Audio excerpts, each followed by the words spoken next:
पाचवं पुष्प आपण रोपत आहोत. तर आजच्या कार्यक्रमाची रूपरेषा थोडक्यात वाचून दाखवते.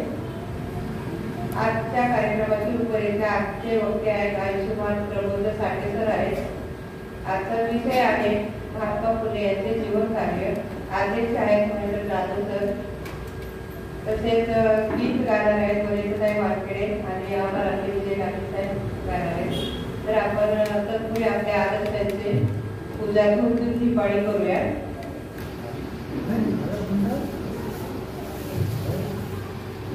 महात्मा फुल्यांचा, महात्मा फुल्यांचा, सावित्री माईचा, सावित्री माईचा.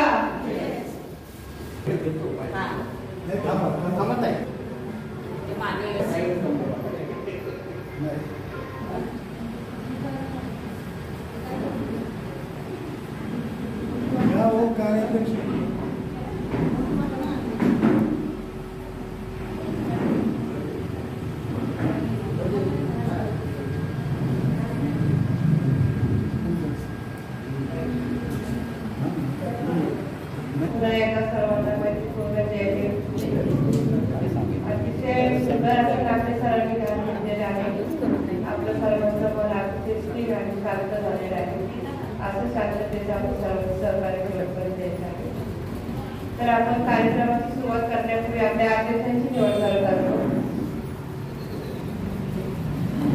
तर आजच्या अध्यक्ष आहेत आपले महेंद्र जाधव सर. यांनी विचार घ्यायचा आहे.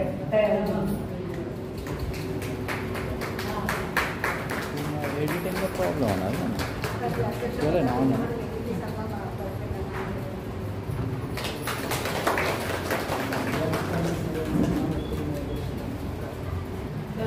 कार्यक्रमाला सुरुवात करण्यापूर्वी आपण जी काही सुरुवात करत असतो. सूर म्हणतो साथ दे, सूर म्हणतो साथ दे, दिवा म्हणतो वाद दे, दिवा म्हणतो वाद दे. आणि कार्यक्रमाच्या यशासाठी रसिका तुमची साथ हवी, रसिक तुमची साथ हवी. तर आजचं गीत आहे वनिताताई वानखेडे यांनी सादर करावं. तथागत भगवान बुद्ध परमपूज्य डॉक्टर बाबासाहेब आंबेडकर, माता रमाई, माता भीमाई, माता सावित्रीबाई, माता जिजाऊ यांना प्रथम अभिवादन करते. तसेच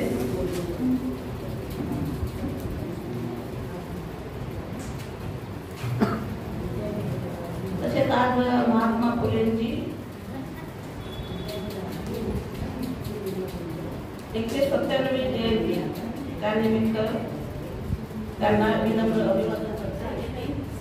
तसेच विचार मंचावरील जाधव सर, आपल्या सूत्रसंचालन करणाऱ्या दळवीताई, अलकाताई, रमाताई, तसेच बसलेले सगळे मान्यवर, उपासक आणि उपासिका यांना माझा सप्रेम जय. मला दळवीताईंनी गाण्याची संधी दिली. करू पहिले नमन ज्योतिबाला, करू पहिले नमन ज्योतिबाला, जानस्त्री मुक्तीला जन्म दिला, जानस्त्री मुक्तीला जन्म दिला. सन 1800 सालात स्त्रिया होत्या अंधारात, सन 1800 सालात स्त्रिया होत्या अंधारात. लिहावाचा या शाळा नव्हती, स्त्री घरात बंदिवान होती. लिहावाचा या शाळा नव्हती, स्त्री घरात बंदिवान होती. अहो अहो, पण कारण काय? कारण म्हणून सांगितले होते, न स्त्री स्वातंत्र्य महती. अशा अंधारात, अशा अंधारात ज्योतिबानं पहिला दिवा लावला. ज्यानं स्त्री मुक्तीला जन्म दिला, ज्यानं स्त्री मुक्तीला जन्म दिला. करू पहिले नमन ज्योतिबाला, ज्यानं स्त्री मुक्तीला जन्म दिला, ज्यानं स्त्री मुक्तीला जन्म दिला. 1848 साल उजाडलं, त्यानं बंडाचं निशाण रोवलं. 1848 साल उजाडलं, त्यानं बंडाचं निशान रोवलं. सावित्रीला ज्ञान शिकविलं, सावित्रीला ज्ञान शिकविलं. ज्ञानाचे दार उघडले, रूढीचे पायी खवळले. ज्ञानाचे दार उघडले, रूढीचे पायी खवळले. झेलून दगड करिता घेऊन दगड विटा सोसून शेण मारा मुलींसाठी काढली दान शाळा मुलींसाठी काढली दान शाळा ज्यानं स्त्री मुक्तीला जन्म दिला ज्यानं स्त्री मुक्तीला जन्म दिला करू पाहिले नमन ज्योतिबाला ज्यानं स्त्री मुक्तीला जन्म दिला सनातन्यांनी केला हल्ला परिजरा नाही डगमगला सनातन्यांनी केला हल्ला परिजरा नाही डगमगला अहो अहो आपल्या घरातील हौत्यानं अहो आपल्या घरातील हौत्यानं स्त्रिया दलित आणि बहुजनांसाठी खुला केला बहुजनांसाठी खुला केला आपला सारा जन्म त्यानं वेचला ज्यानं स्त्री मुक्तीला जन्म दिला ज्यानं स्त्री मुक्तीला जन्म दिला करू पहिले नमन ज्योतिबाला ज्यानं स्त्री मुक्तीला जन्म दिला घेऊ आन आज आपण एकीची स्त्री मुक्तीसाठी लढण्याची घेऊ आणि आज एकीची स्त्री मुक्तीसाठी लढण्याची घेऊ आज आन एकीची स्त्रियांच्या शिक्षणासाठी घेऊ आज आन एकीची स्त्रियांच्या शिक्षणासाठी घेऊन एकीचं हत्यार हो काळावर स्वार घेऊन एकीचं हत्यार हो काळावर स्वार मोडून टाकू रूढीचा किल्ला ज्यानं स्त्री मुक्तीला जन्म दिला ज्यानं स्त्री मुक्तीला जन्म दिला करू पहिले नमन ज्योतिबाला ज्यानं स्त्री मुक्तीला जन्म दिला ज्यानं स्त्री मुक्तीला जन्म दिला ज्यानं स्त्री मुक्तीला जन्म दिला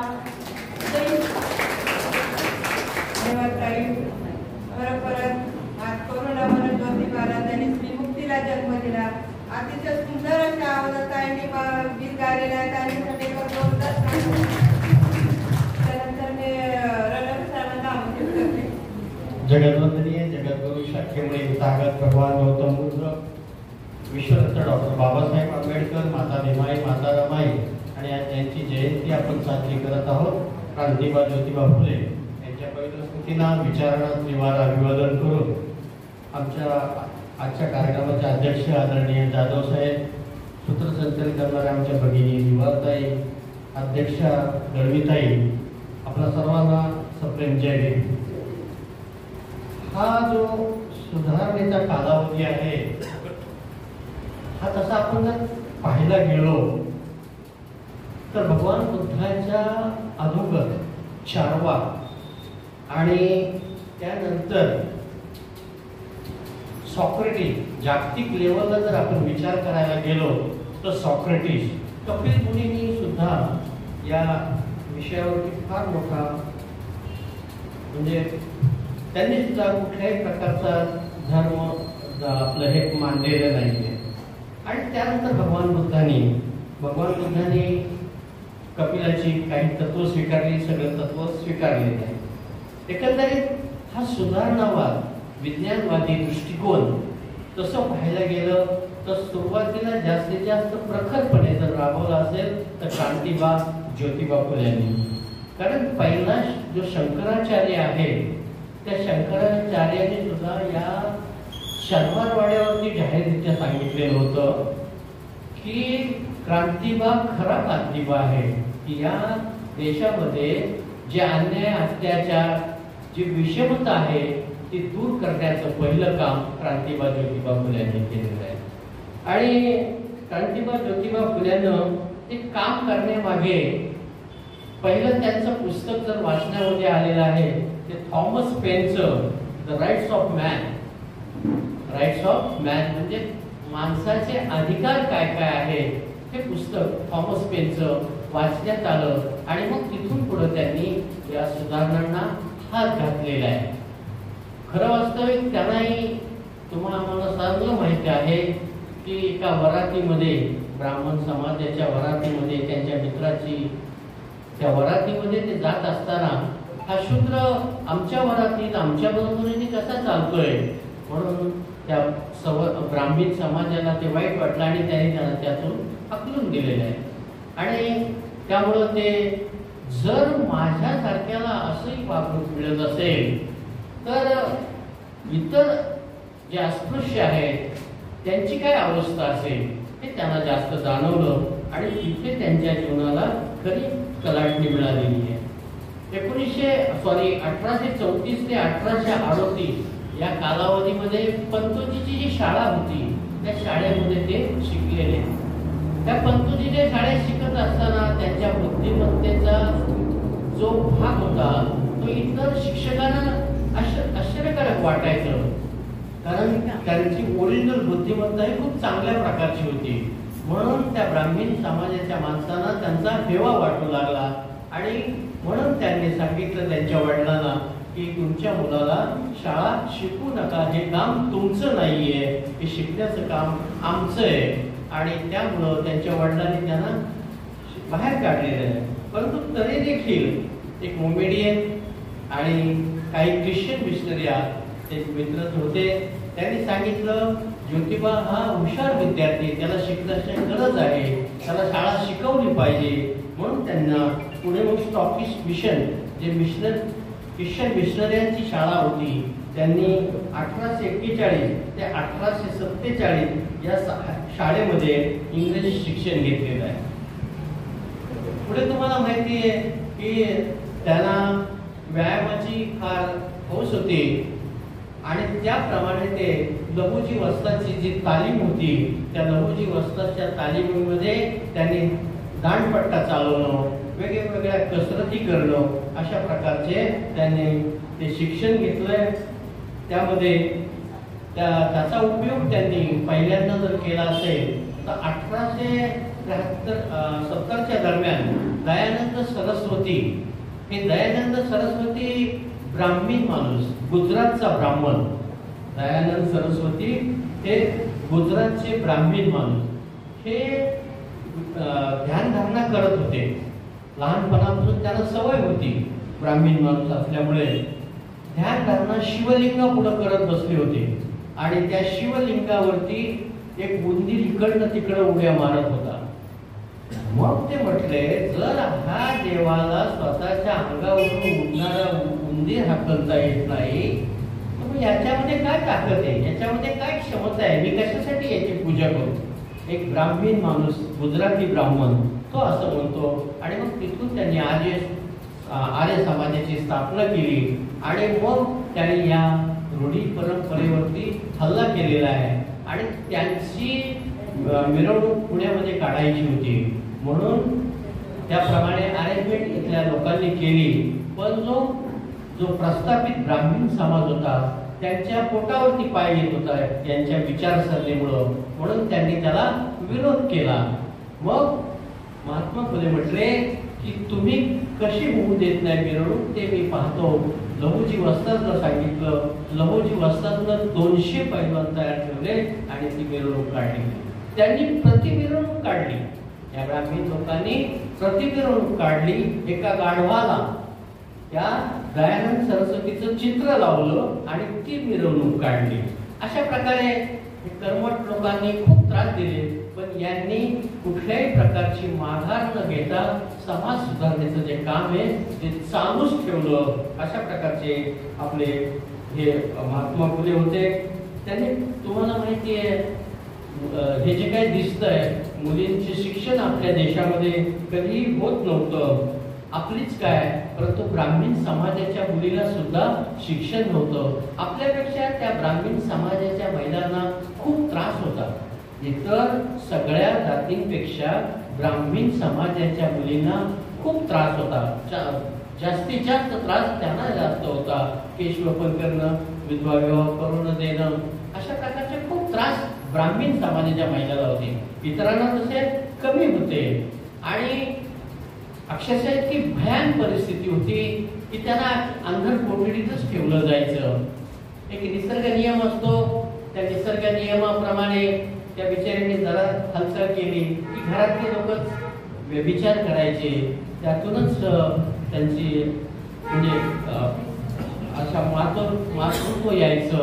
आणि तुम्हाला मला माहिती आहे चांगली गोष्ट की काशीबाई कुलकर्णी नावाची जी अशीच एक विधवा, त्या विधवेला सुद्धा दिवस गेले, ती जीव द्यायला लकडी पुलावरती चाललेली होती. त्या महात्मा फुलेंनी ते पाहिलंय आणि तिला वाचवून आणलं. बाई ग, जीव देऊ नकोस, तुझ्या बाळाला मी सांभाळेन, त्या तुझ्या बाळाला माझं नाव देईन. किती मोठं मन. अशा प्रकारची मनं आज सुद्धा नाहीये.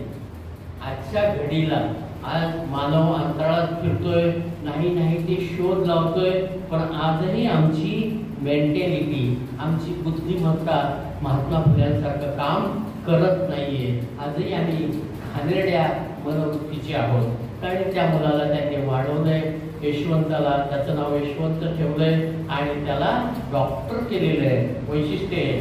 अशा प्रकारे महात्मा फुल्यांनी हे जाणवल्यामुळं पहिली शाळा त्यांनी 1848ला या भिडेवाड्यामध्ये मुलींची शाळा सुरू केलेली आहे. त्यामुळे वडिलांची त्यांचे मतभेद झाले. वडिलांना त्यांनी शेवटी त्यांच्या वडिलांनी त्यांना आणि सावित्रीबाईंना घरातून बाहेर काढलेले आहे आणि ते मग गणपेठेतल्या त्या आता ज्या ठिकाणी वाडा आहे त्या ठिकाणी ते राहत होते. सावित्रीबाईंनी सुद्धा किती महत्वाचं भाग आहे बघा. आपला नवरा असा आहे तर त्याला तशा प्रकारची साथ देणं काम फार रेअर असतं. अशा प्रकारची कामं फार कमी असतात.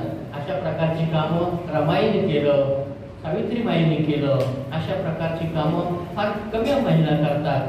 प्रत्येक महिला अशा प्रकारचं काम करत नाही, पण या सावित्रीबाईंनी आणि रमाईंनी अशा महिलांनी खरोखरच अशी कामं केली. म्हणून महात्मा फुले घडले, बाबासाहेब घडले आणि तुम्हा आम्हाचं जीवन आज जे काही वर आलेलं आहे त्याला ही माणसं कारणीभूत आहे. त्याच्यानंतर त्यांनी 7 सप्टेंबर 1851ला भिडेवाडा रास्तापेठ या ठिकाणी मुलींची दुसरी शाळा सुरू केली. त्यानंतर 1852 मध्ये त्यांनी पूजा लायब्ररीची सुद्धा स्थापना केली. वाचण्याचा वेळ जसं बाबासाहेबांना होतं तसं यांनाही वाचल्याशिवाय माणूस मोठा होऊ शकत नाही, खरी गोष्ट आहे. तुम्ही आम्ही सुद्धा आज आपल्याकडे 5000 पुस्तकं आहेत. किती वाचतो?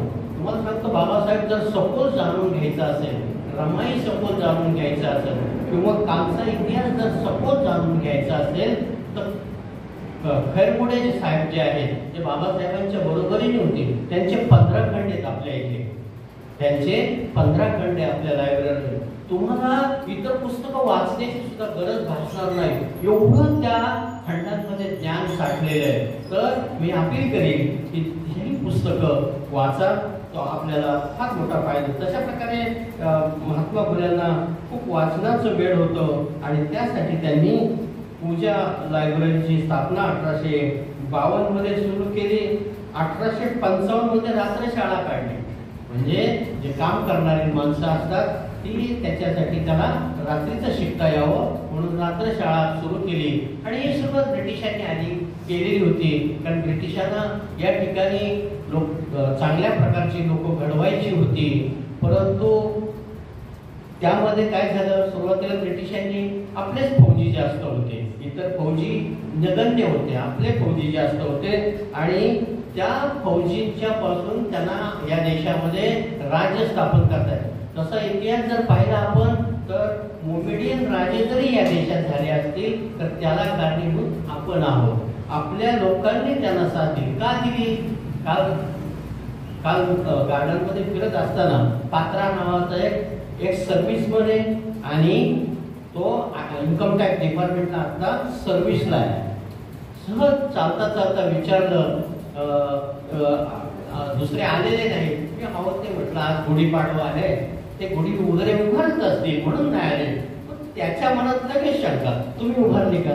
अहो म्हणलं मी बौद्ध आहे, मी गुढी उभारू शकत नाही. का? पण तुला तू जर जाणून घेतलं तर तुला लक्षात येईल की मी का बौद्ध आहे. पण तू जाणूनच घेत नाही, तुझ्यातला कर्मठपणा पहिला काढ. अहो म्हणलं आपल्या देशात जेवढे सुधारक आहेत त्या सगळ्यांनी काय सांगितलंय की आपल्यातला कर्मठपणा काढा. आणि नेमकं म्हटलं तुम्ही कर्मठपणा काढा. आज तू फौजी आहे, किती वर्ष सीमेवरती लढला, आज इन्कम टॅक्स डिपार्टमेंटचे अधिकारी आहे, म्हणजे तुला ह्या गोष्टीचं ज्ञान असायला पाहिजे. पण त्याला सांगितलं 1873ला महात्मा फुल्यांनी सत्यशोधक समाजाची स्थापना केली आणि त्या सत्यशोधक समाजाच्या माध्यमातून या रूढी परंपरावरती हल्ला केला आणि तुम्हाला अजूनही कळत नाही. त्या अशा प्रकारे आपल्या देशामध्ये खूप लोकांनी सांगितलं आणि तुम्ही अभ्यासच करत नाही. आणि मला विचारतो गुढी उभी केली का, कशासाठी करू म्हटलं, कशासाठी करू. अशा प्रकारे अजूनही लोकांमध्ये या गोष्टीचं भान आलेलं नाही आणि लोक त्यामुळं आजही मागे आहे. म्हटलं त्या लिंगाची शिवलिंगाची पूजा करण्यामध्ये करोडो रुपयाचं दूध वायाला जातं. काय उपयोग काय, का करता असं. तुम्हाला इतक्या समाज सुधारकांनी माहिती दिलेली आहे की याच्यापासून काही फायदा होत नाही, तुम्ही का करता असं, करू नका.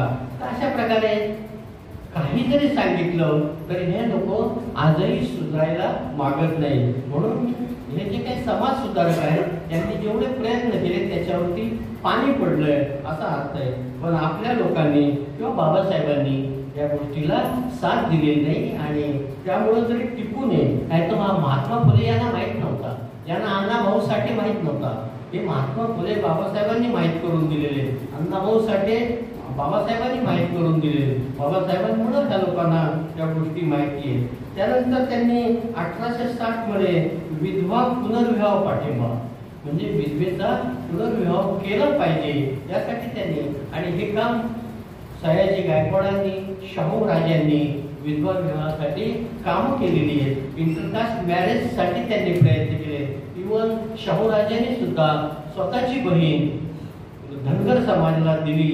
इंटरकास्ट मॅरेज म्हणजे किती मोठी सुधारणावादी माणसं होती. आणि आज जातीतल्या जाती जरी लग्न झालं पण ते प्रेम प्रकरणी तर त्या मुलीला मारून टाकलं जातं. किती घाणेरडा प्रकार आहे. आज अहो ती माणूस आहे. कालच्या महिला दिनाच्या निमित्तानं आपल्या पुण्यामध्ये जाहीर सभा झालेली. आपल्या पुण्यामध्ये 8 तारखेचा जो जागतिक महिला दिन आहे त्या महिला दिनानिमित्त आपल्या पुण्यामध्ये मोठी जाहीर सभा झाली.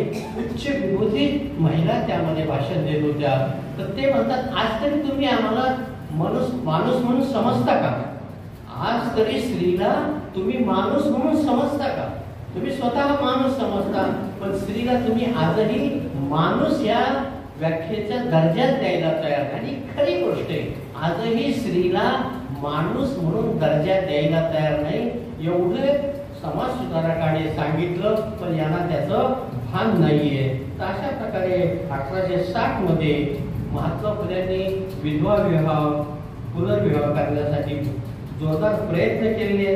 त्यानंतर 1863 मध्ये बाल हत्या प्रतिबंध गृहाची स्थापना केली. आता जी मुलं असायची त्यांना मारून टाकलं जायचं खूप मोठ्या प्रमाणात. आजही काही वर्तमानपत्रात तुम्ही वाचलं असेल तर संडासमध्ये टाकतात, कचरा कुंडीमध्ये टाकतात. किती भयान वाटतं. जग कुठं चाललंय. आजही अनावरस मुलं असतात, कचरा कुंडी कुठेही टाकली दिली जातात. वाईट वाटतं या गोष्टीचं. म्हणजे एवढे समाज सुधारकांनी सांगितलं पण त्याचा काही उपयोग नाही. त्या 1863 मध्ये महात्मा फुल्यांनी अशा प्रकारचं त्याच्यासाठी बाल प्रतिबंध म्हणजे लहान मुलांचं ग्रह तयार केलं. त्याच्यानंतर त्यांनी 1865 मध्ये विधवांचं जे केश ओपन केलं जायचं त्यांचे केस कापले नाही. फक्त ब्राह्मणांमध्येच चालायचं. बाकीच्या महिलांचे केस कापले जात नव्हते. ते फक्त ब्राह्मण महिलाचे केस कापले जायचे. तर त्याच्यासाठी धाव्याचा संप त्यांनी घडवून आणला. विचार करा एका जातीपुरतं ते मर्यादित काम करत होते. महात्मा फुले कुठल्या एका जातीपुरतं कुठल्या एका संघापुरतं काम करत होते तर थ्रूआउट स्त्री जमातीसाठी काम करत होते. भारतातल्या प्रत्येक माणसासाठी ते काम करत होते. जसं की बाबासाहेबांनी सुद्धा त्यांना गुरु मानलं. त्याच्या पाठीमागची भूमिकाच ही आहे की यांचा मोठा दृष्टिकोन प्रगल्भ दृष्टिकोन तो त्यांनी त्यामधून मांडायचा प्रयत्न केला. आणि बाबासाहेबांचं बघा तुम्ही कुठलंही काम पाहिलं तर ते इंडिव्हिज्युअल एका जातीपुरतं एका धर्मापुरतं एका कुठल्या अशा समूहाकरता त्यांचं काम नाही. त्यांचं काम सुद्धा अखंड भारतासाठी आहे. मी तर म्हणेल की जागतिक लेवलला त्यांची काम करण्याची पद्धत आहे. अहो बाबासाहेबांना अक्षरशः इंग्लंडला गेल्यानंतर लायब्ररीचा अभ्यास करताना पैसे काही पुस्तके घेतली आणि पैसे कमी पडले तर बाबासाहेब अक्षरशः 2 दिवसाचे एकदाच जेवायचे, 2-2 दिवस जेवत नसायचे. सकाळ संध्याकाळचं मस्का पाव आणि चहा आणि 2 दिवसातून एकदा जेवायचे. हे विद्येचं जे वेळ आहे हे वेळ आपल्याला लागलं पाहिजे. जसं महात्मा फुल्यांनी कितीतरी पुस्तकं लिहिली, वाचन केलं, हे वेळ आपल्याला लागलं पाहिजे, तर आम्ही कुठं त्यांचा वारसा चालवला असं होईल. तर अशा प्रकारे त्यांनी 1865 मध्ये विद्वांस केश रोपणासाठी न्हाव्यांचा संप घडवून आणला. त्यानंतर त्यांनी 1864 मध्ये या गोखले बागेमध्ये पहिला विधवा विवाह घडवून आणला. शेनवी नावाची जात होती, त्या शेनवीचा पहिला विधवा विवाह त्यांनी घडवून आणलेला आहे. त्याच्यानंतर तुम्हाला आम्हाला चांगलं माहिती आहे की 1868 मध्ये तुमच्या आमच्यासाठी त्यांनी घरातला पाण्याचा हौद मोकळा केला पाणी पिण्यासाठी. किती मोठं काम केलं, त्याला फार मोठी ताकद लागते, त्याला फार मोठी डेअरिंग लागते. इतकं सोपं काम नाही. आणि तुम्हाला माहिती आहे त्याला मारायला सुद्धा नामदेव आणि धोंडीबा नावाचे 2 रामोशी पाठवलेले होते. आणि त्या रामोशी रात्रीचे त्यांच्या घरी जातात, फरशी घेऊन, फरशा कुऱ्हाडी घेऊन जातात, त्यांना मारण्यासाठी कार वाजवतात आणि ते त्यांना मारण्यासाठी जातात. ते म्हणतात ठीक आहे, मला मारण्यासाठी तुम्हाला किती रुपये मिळाले? 1000 रुपये त्या काळी दिलेले. 1000 रुपये म्हणजे फार मोठी किंमत आहे. मग तुम्हाला मारून तुमचा फायदा 1000 होतो, ठीक आहे, चांगली गोष्ट आहे, मला मारा, परंतु मी वाईट काय काम केलं ते मला सांगा, मी कुठलं वाईट काम करतो ते सांगा आणि मला मारा, तुम्हाला 1000 रुपये घ्या. मी कोणतं वाईट काम करतो? महिलांचं संरक्षणासाठी करतोय, महिलांना शिकवतोय, विधवा महिलांचं काम करायचोय, त्या मुलांचं काम करतोय, हे वाईट आहे का? तर त्या रोडे आणि नामदेव त्यांना स्वतःला जागृती निर्माण झाली की नाही, हे एवढं चांगलं काम करतोय, आपण याला कसं मारायचं. आणि त्यांनी त्या कुऱ्हाडी टाकल्या. म्हणजे माणसाच्या मनामध्ये दोन प्रकारची मुलं असतात, एक चांगलंही असतं, एक वाईटही असतं. पण त्या चांगल्या मनाला जर चालना दिली गेली तर ते चांगलं मन जागृत होतं आणि त्याप्रमाणे ते काम करतं. तुम्हाला आम्हाला चांगलं माहिती आहे, भगवान बुद्धांना सुद्धा ज्यावेळेस संबोधी प्राप्त झाली त्यावेळेस त्यांनी सुद्धा हाच विचार केलेला आहे की मी ह्या जगाला हे ज्ञान सांगू का नको सांगू, सांगण्यासारखं नाहीये, कारण ते फार अवघड आहे. आणि खरंच भगवान बुद्धाची फिलॉसॉफी अंगीकारणं, त्या पोटी चालणं इतकं सोपं काम नाहीये. पण तुम्ही आम्ही भगवान बुद्धाच्या त्या फिलॉसॉफीचं अनुकरण करण्यामध्ये तसे कमी पडतो. आणि म्हणून भगवान बुद्धांना वाटलं की यांना सांगण्यात काही उपयोग नाही, हे त्याप्रमाणे वागू शकत नाही. पण दुसरं मन त्यांचं जागं झालं आणि ते म्हटलं की तुझं काम तू कर, चांगलं सांगायचं काम करायचं, घ्यायचं न घ्यायचं हा त्याचा प्रश्न आहे. आणि त्यामुळं दुसऱ्या मनाने विजय घेतला आणि त्याप्रमाणे ते भगवान बुद्धांनी ज्ञान सांगितलं. तशाच प्रकारे त्यांनी 1873ला सत्यशोधक समाजाची स्थापना केली. त्या अनुषंगाने त्यांनी लग्न कशी लावायचे, मंगलाष्टकं ती त्यांनी रचलेली आणि त्या मंगलाष्टकाप्रमाणे लग्न लावायचं. आणि ती मंगलाष्टकं मुलींनी म्हणायचं एक, मुलांनी एक म्हणायचं, अशा प्रकारे होतं.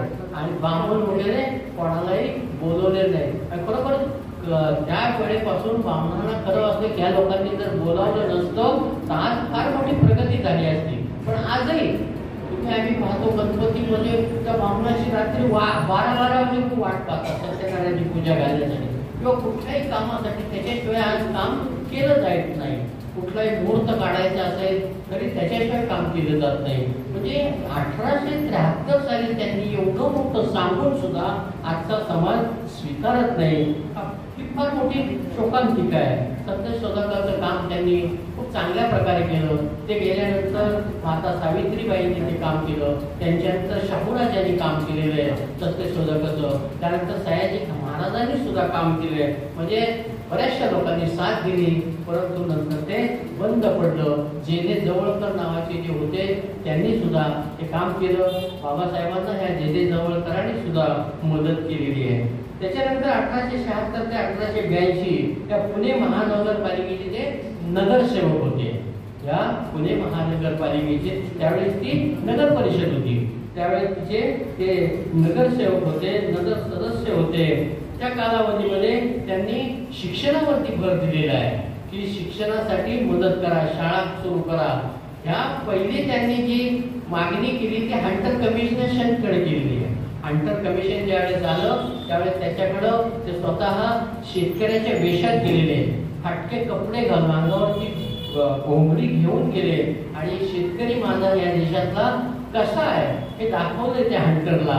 आणि माझ्या शेतकऱ्याला मदत करा, माझा शेतकरी जगवा, अशा प्रकारचं त्यांची भूमिका होती. आणि त्या माध्यमातून डॉक्टर बाबासाहेबांनी 1817 साली पहिलं जे पुस्तक लिहिलेलं आहे, पहिलं जे प्रबंध लिहिलेला आहे तो शेतकऱ्यांविषयी लिहिलेला आहे. Small holding and their remedies. म्हणजे आपल्याकडं आजही बघा फुटभर जागेसाठी भाऊ भावाला मारतो आणि त्या जागेच्या तुकडे तुकडे होत आहेत आणि त्यामुळे नुकसान होतंय.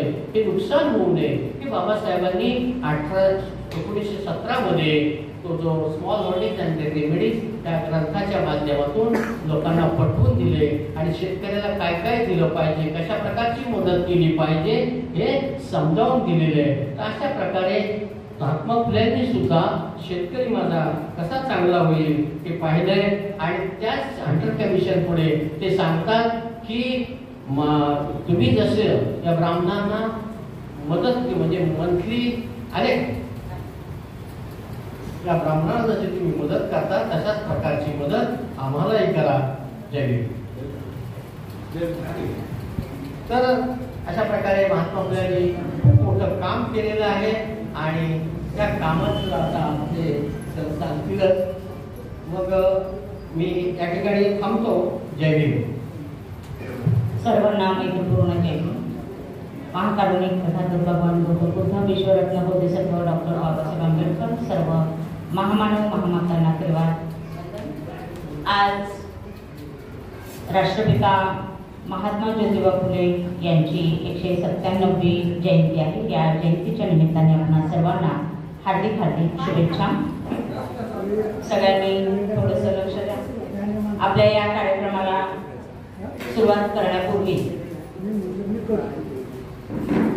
आज वक्त्यांना थोडा वेळ झाला, कारण फुरसुंगीवरून बसने यायचे म्हटलं की थोडासा वेळ लागतो आणि त्यामुळे त्यांना वेळ झाला. त्यांनी सांगितलं होतं मला थोडासा वेळ होईल, परंतु तोपर्यंत आपल्याकडे असणारे आपण म्हणतो चालतं बोलतं विद्यापीठ, जसं रणवणे सरांनी बऱ्याचशा गोष्टी आपल्याला महात्मा फुले यांच्याबद्दल सांगितलेल्या आहेत. आपल्याला आजचे जे वक्ते लागलेले आहेत ते आधी आपल्या व्यवहारामध्ये ते आलेले आहेत, त्यांनी वक्तव्य केलेलं आहे. परंतु तरीही त्यांची एक थोडक्यात ओळख आपल्या सगळ्यांना देण्यासाठी मी या ठिकाणी उभी आहे. आपल्या बाबासाहेबांची जी चळवळ आहे ही चळवळ आणि बौद्ध धर्माचा प्रचार आणि प्रसार करण्यासाठी आणि बहुजन समाजापर्यंत पोहोचवण्यासाठी जवळजवळ गेली 25 वर्ष ते काम करत आहे.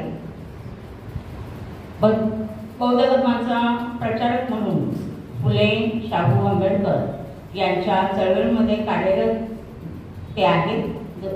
25 वर्ष झाले.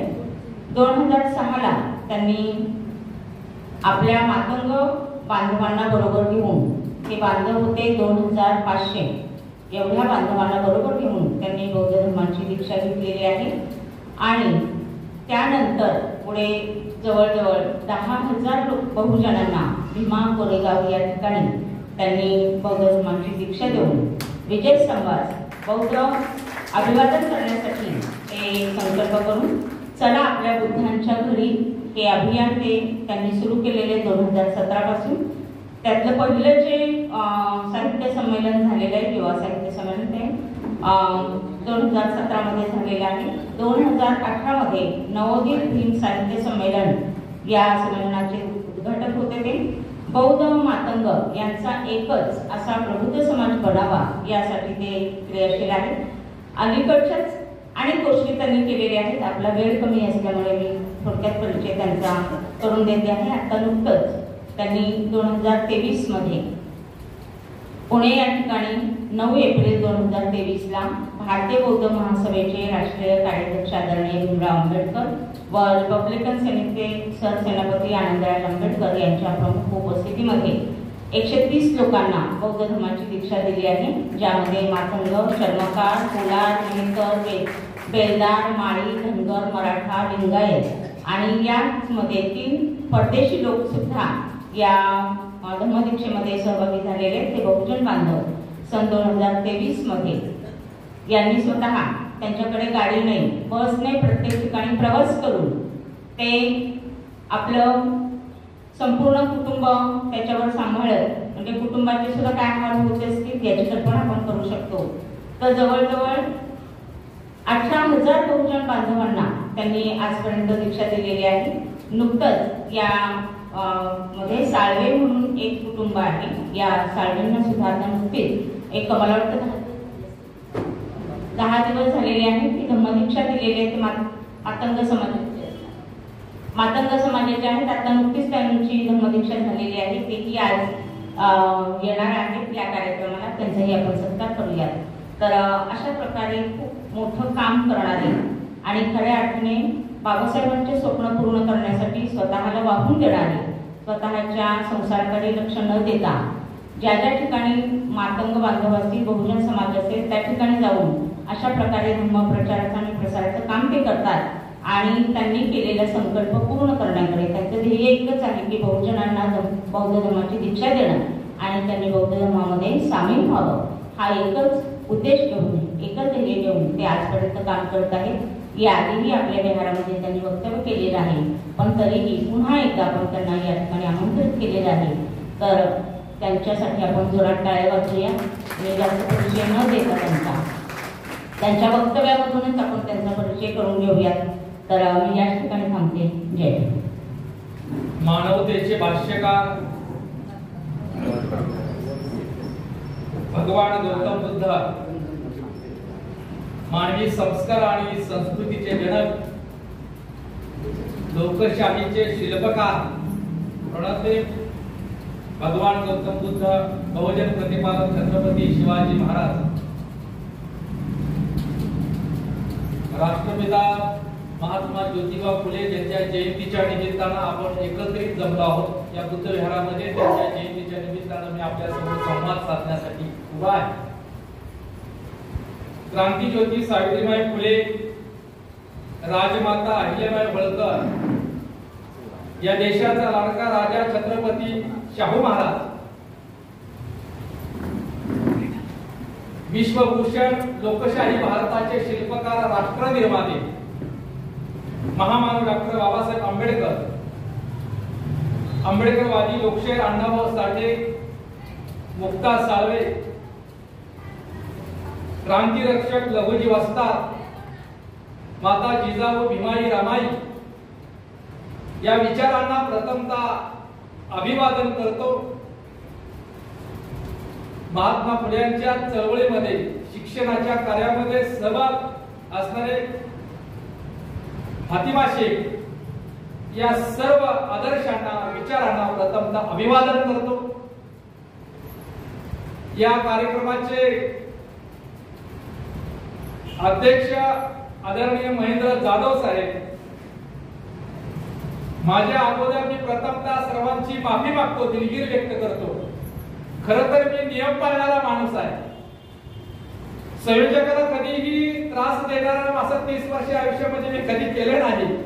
परंतु कुरसुली गावातून येत असताना रमजानचा, आज ही रमजान दिन आहे आणि त्या निमित्तानं ट्रॅफिक जाम आहे, तरी सुद्धा मी उशिरा आलो. याच्याबद्दल मी सर्वांची पहिल्यांदा माफी मागतो.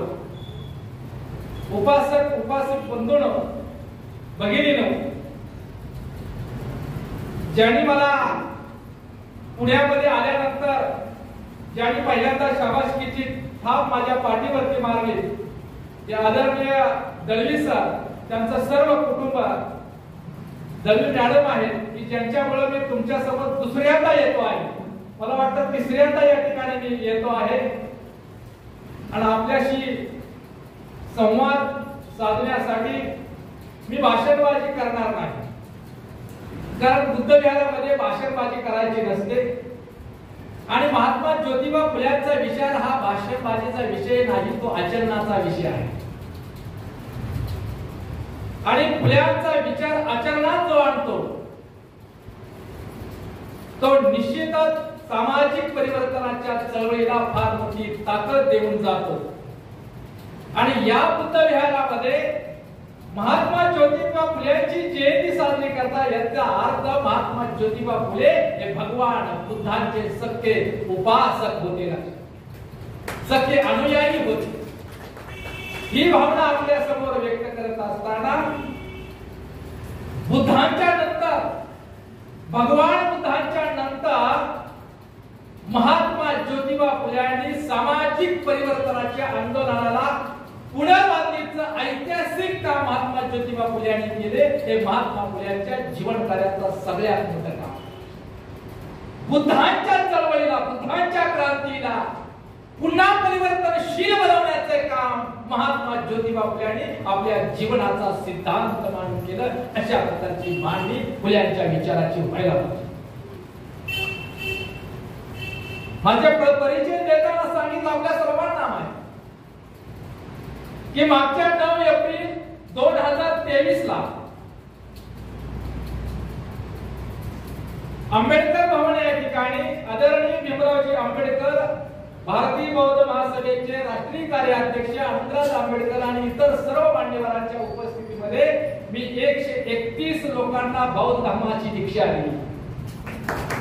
आणि त्या 31 मध्ये नुसते मातंग नव्हते, तर मातंग चर्मकार होते, माळी होते, धनगर होते, मराठा होते, मुस्लिम होते, बेलदार होते, लिंगायत होते. आणि 3 फॉरेनच्या लोकांनी पुण्यामध्ये येऊन माझ्या अभियानाखाली बौद्ध धर्माची दीक्षा घेतली.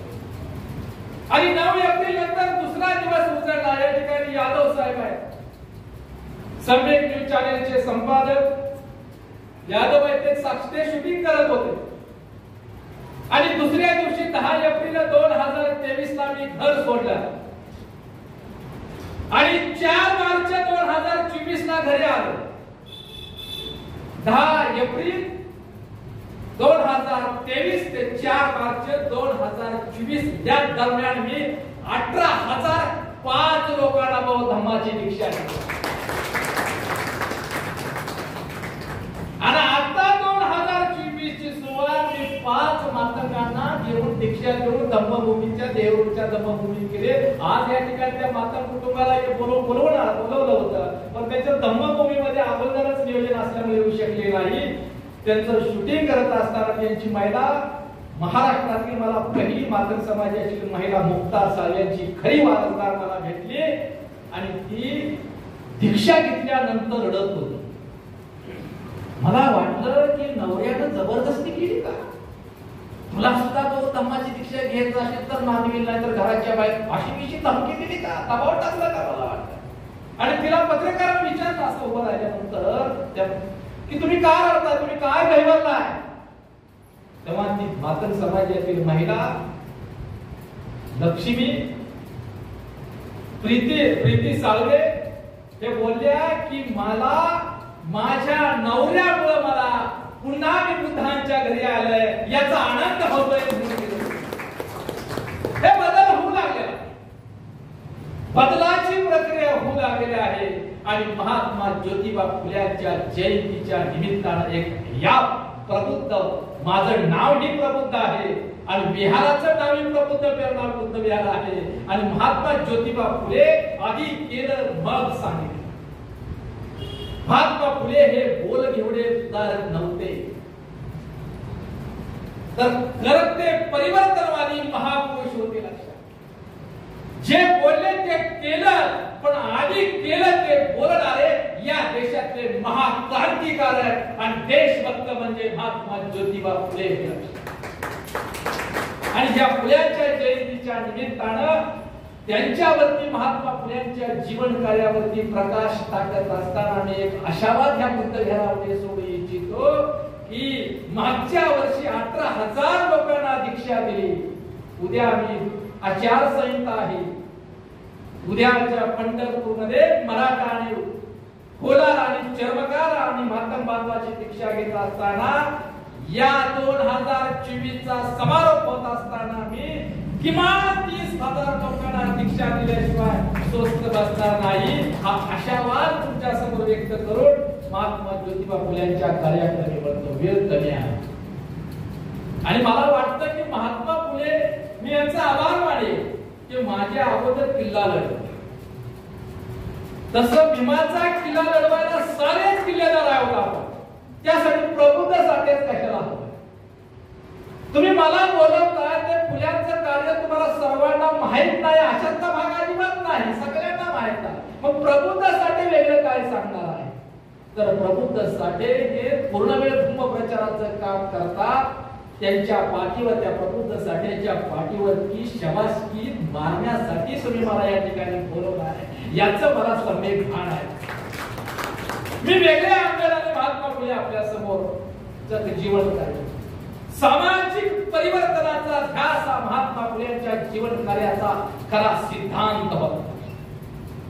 बहुजनांचा उद्धार हे महात्मा फुलेंच्या जीवनाचा विचार.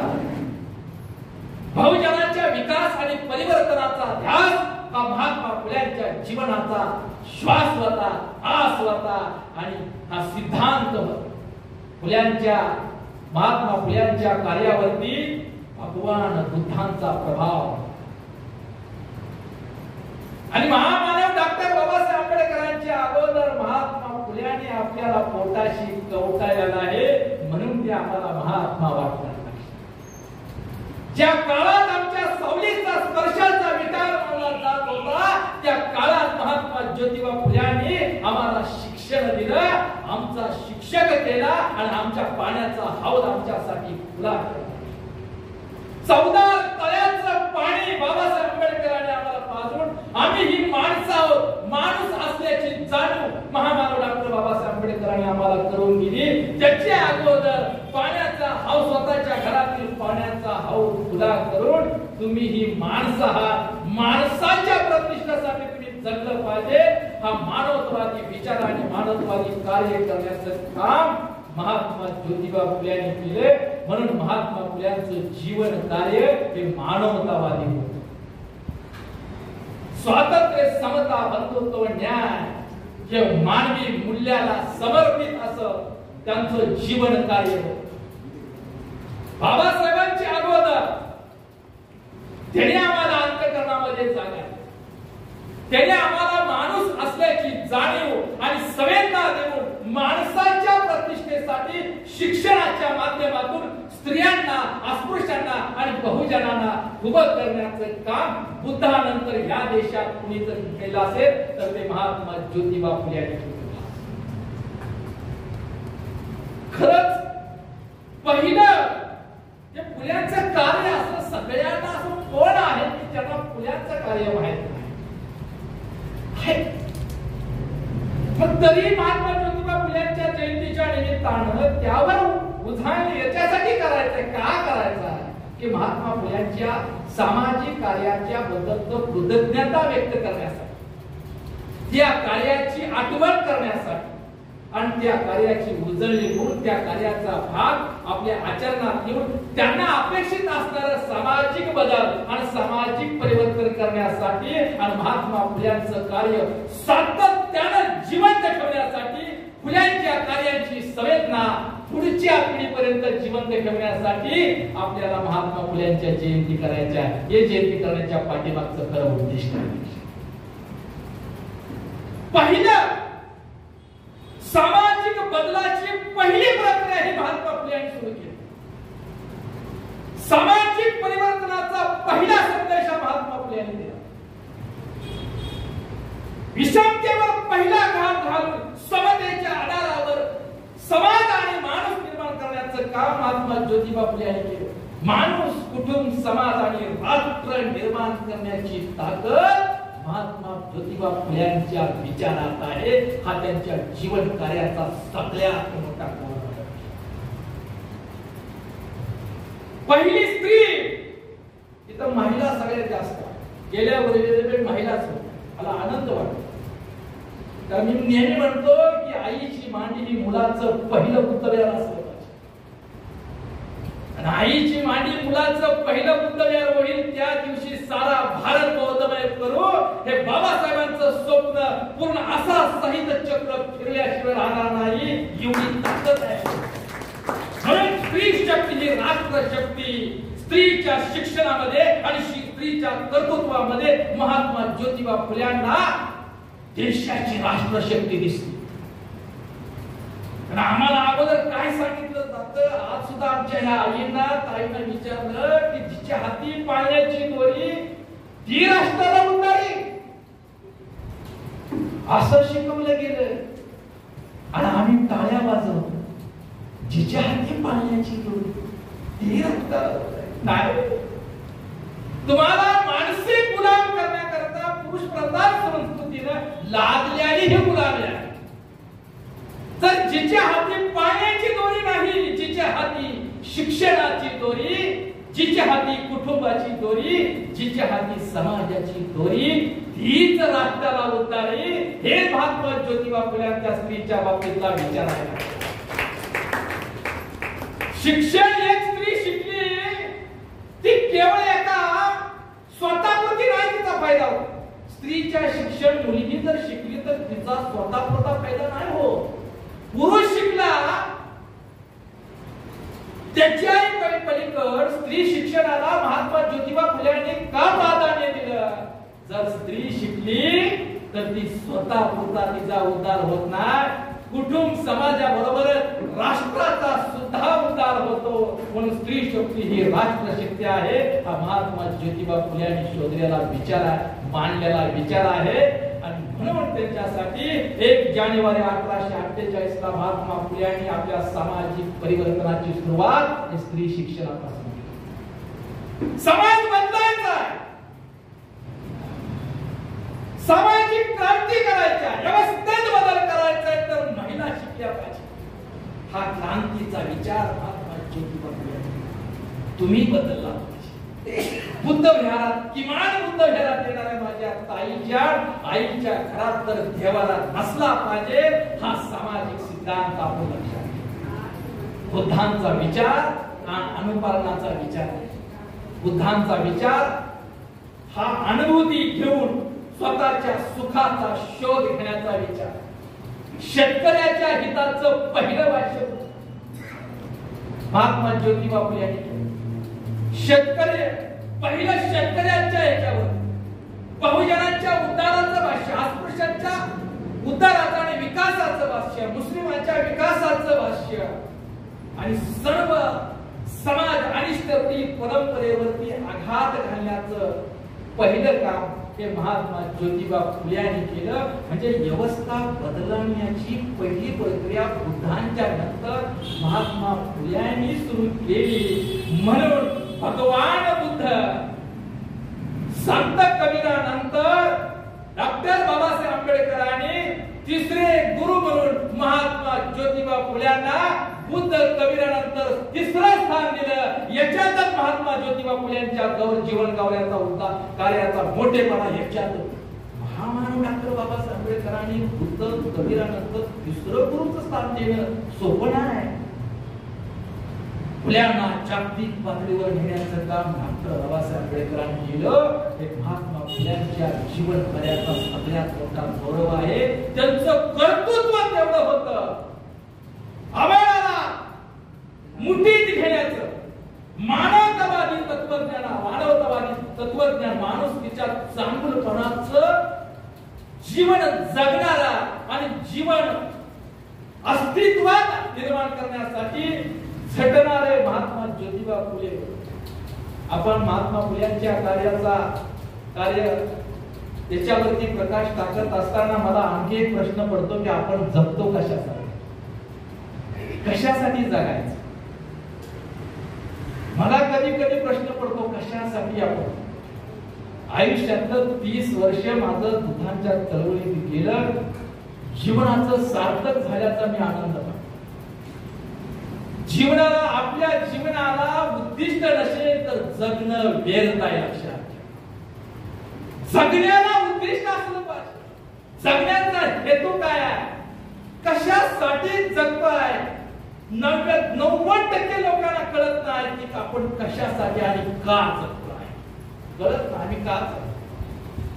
जीवनाचा अर्थ कळतो कधी, म्हातारपणात पाण्याचा तांब्या उचलताना हात जेव्हा थरथरतो ना, घरातील सुनबाई जेव्हा पाण्याचा तांब्या आणि चहाचा कप जेव्हा असं टाकल्यावर सांगतात तेव्हा जीवनाचा अर्थ कळतो. सारं जीवन संपाय आले, आता जीवनाचा अंतिम घटक जवळ आले, तेव्हा जीवन करून काय कामाचं आहे? जन्माला आलोय म्हणून जगायचं का मरण येत नाही म्हणून जगायचं का उगाच सारी जगतात म्हणून जगायचं? जगण्याचा अर्थ कळला पाहिजे. मला सांगा, कर्तव्य आणि उद्दिष्ट. कर्तव्य काय? कुटुंबासाठी जगणं, हे उद्दिष्ट नाही जीवनाचं. आपल्या मुलाबाळासाठी त्यांचं उदरनिर्वाह करणं, पालन पोषण करणं, कुटुंबासाठी वेळ देणं, कुटुंबासाठी जगणं हे जीवनाचं उद्दिष्ट नाही, कर्तव्य आहे. समाजासाठी देशासाठी हे कर्तव्य आहे. पण सदाचरानं जगणं, नैतिक मूल्यावर आधारित माणूस, कुटुंब, समाज आणि राष्ट्राची निर्मितीसाठी सदाचरानं वागणं आणि जगणं हे जीवनाचं उद्दिष्ट आहे. आणि महात्मा जगायचं कसं हा प्रश्न जर सोडवायचा असेल तर महात्मा फुल्यांचं जीवन आणि कार्य आणि विचार आणि तत्वज्ञान याचा समोर आदर्श समोर ठेवला तर आपण जगायचं कसं हा प्रश्न सुटल्याशिवाय राहणार नाही.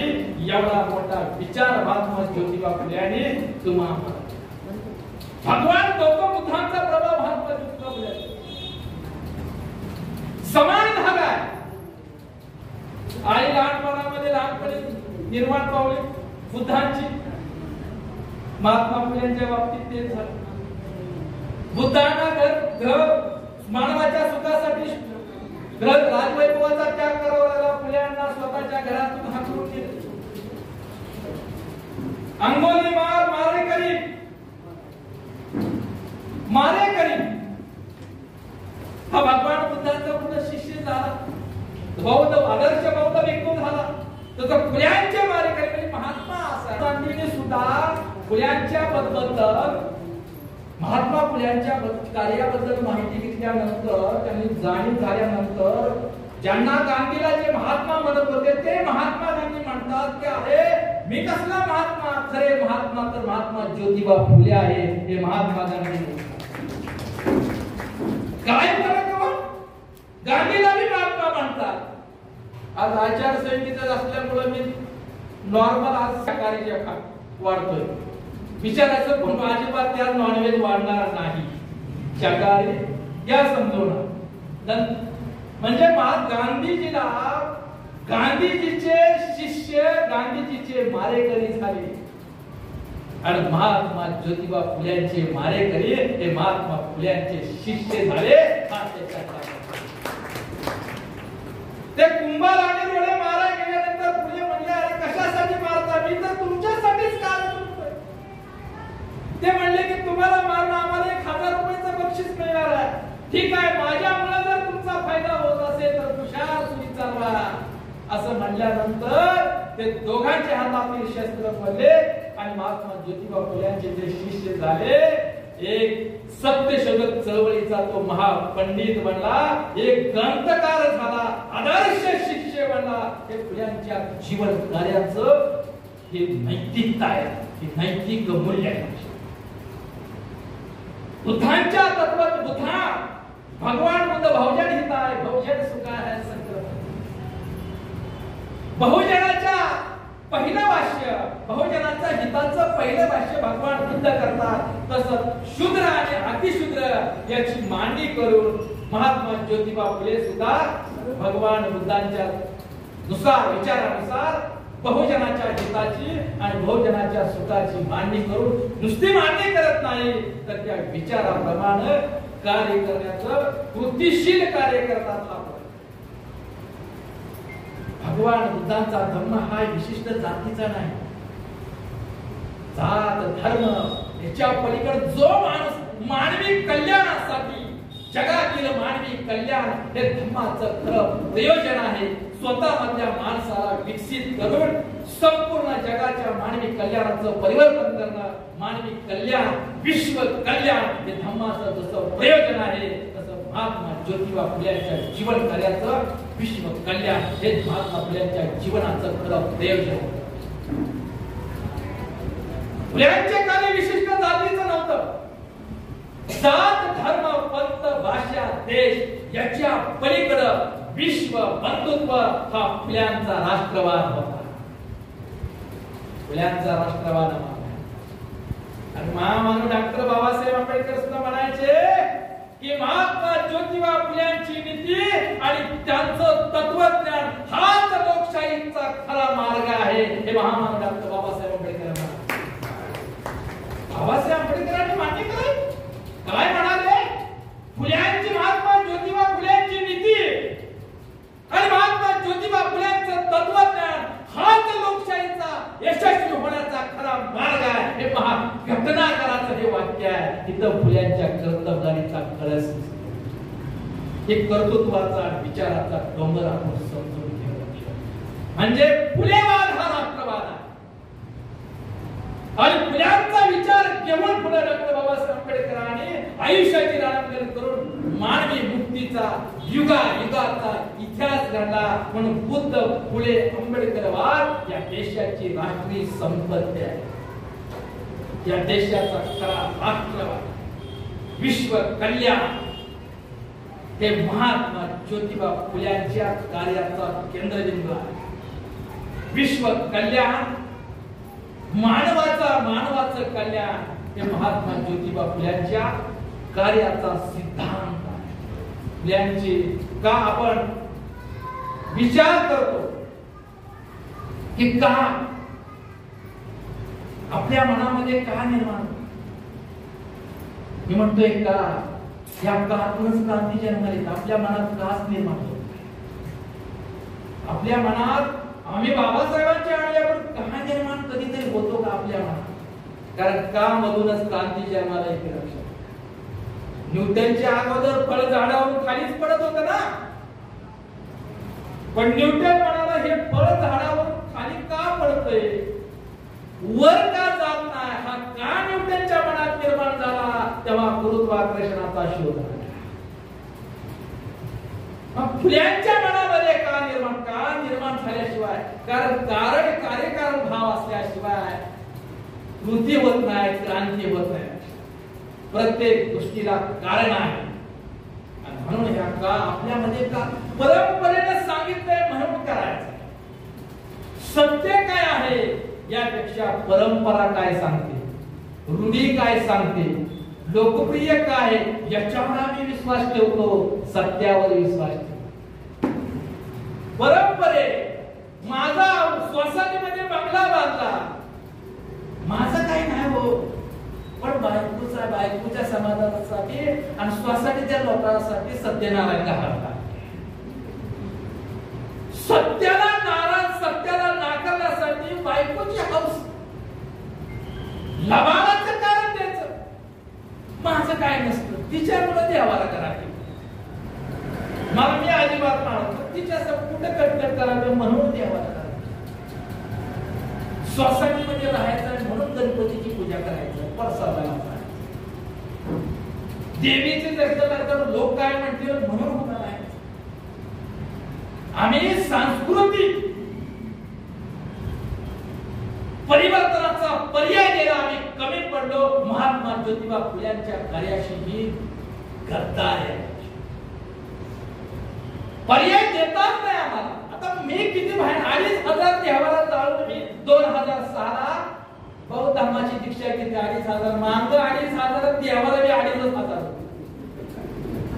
त्यांना म्हणलं बाबांनो 1942 ला बाबासाहेबांच्या सांगण्यावरून त्यावेळेच्या महाराजांनी घरातील देवाला गोळा केलं, सारं देव नदीला टाकलं आणि मांगाने बांध अडवला, वड्यात बांध घालून घरी आणलं. आता वाटोळ देवाच्या जर देवी कोकलं तर वाटोळ व्हायला पाहिजे. आणि ज्या मुलीच्या महाराजांनी देव सगळं नदी सोडलं त्याचं वाटोळ व्हायला पाहिजे होती आणि मागाचं चांगलं व्हायला पाहिजे होतं ना. झालं उलट. महानुभाव झाले. शिक्षणाच्या माध्यमातून ते प्रचंड प्रगतीच्या व्यवस्था परिवर्तनाच्या बदलाच्या प्रक्रियेमध्ये प्रोसेस मध्ये बंगल्यावर बंगले उभा राहिले.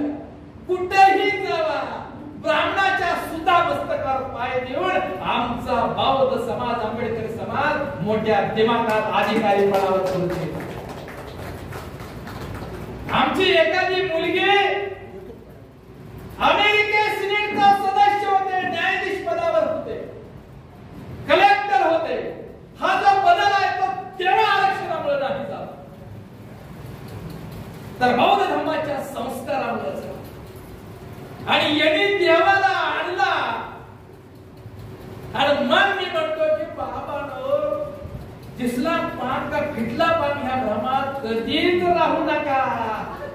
आमची तोंड बघून साऱ्या गावाचा पान फिटला. अरे बाबा, आमच्या पानाचं काय? अरे फुल्यांच्या चळवळीमध्ये मान फुले, बुद्धांना सुद्धा स्वीकारणारा मान, शिवरायांना सुद्धा स्वीकारणारा मान आहे. आणि महात्मा फुल्यांच्या क्रांतीच्या लढाईमध्ये लहूची वस्ताद साळवे हा महाग आहे. अजून तुम्हाला सांगतो, याच्यात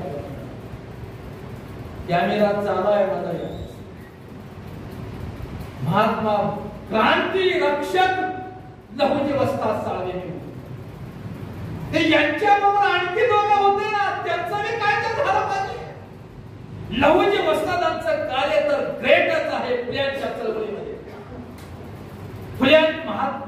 लहूजी वस्तादांनी पहिलं भाष्य आपल्या मुक्ता साळवेच्या माध्यमातून महारामांच्या दुःखाचं पहिलं भाष्य हे लहूजी वस्तादांनी केलेलं आहे. त्यांची माहिती होत नाही. लहूजीचा वापर बौद्ध आणि मातकामध्ये तेढ निर्माण करण्यासाठी वापरला जातो. हा लहूजीचा अपमान आहे, लहूजीच्या कार्याची कीटक. मुक्ता साळवेने आता निबंध लिहिताना महारामांच्या दुःखाचा निबंध, आम्ही धर्म नसणारी माणसं. बघा, महात्मा फुल्यांच्या कार्य शिक्षणाची दर्जा कसा होता. 1848 ला मुलींची शाळा काढली. आणि त्यावेळेला इंग्रजी मिशनरीच्या शाळा ऐकतील का?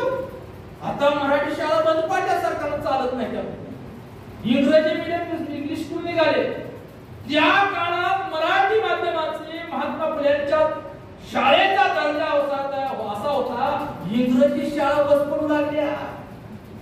फुल्यांच्या शाळेचा दर्जा मुक्ता साळवे मातंगाची 11 वर्षाची पोरगी, आम्ही धर्म नसणारी माणसं आणि महारामांच्या दुःखावरती निबंध लिहिते.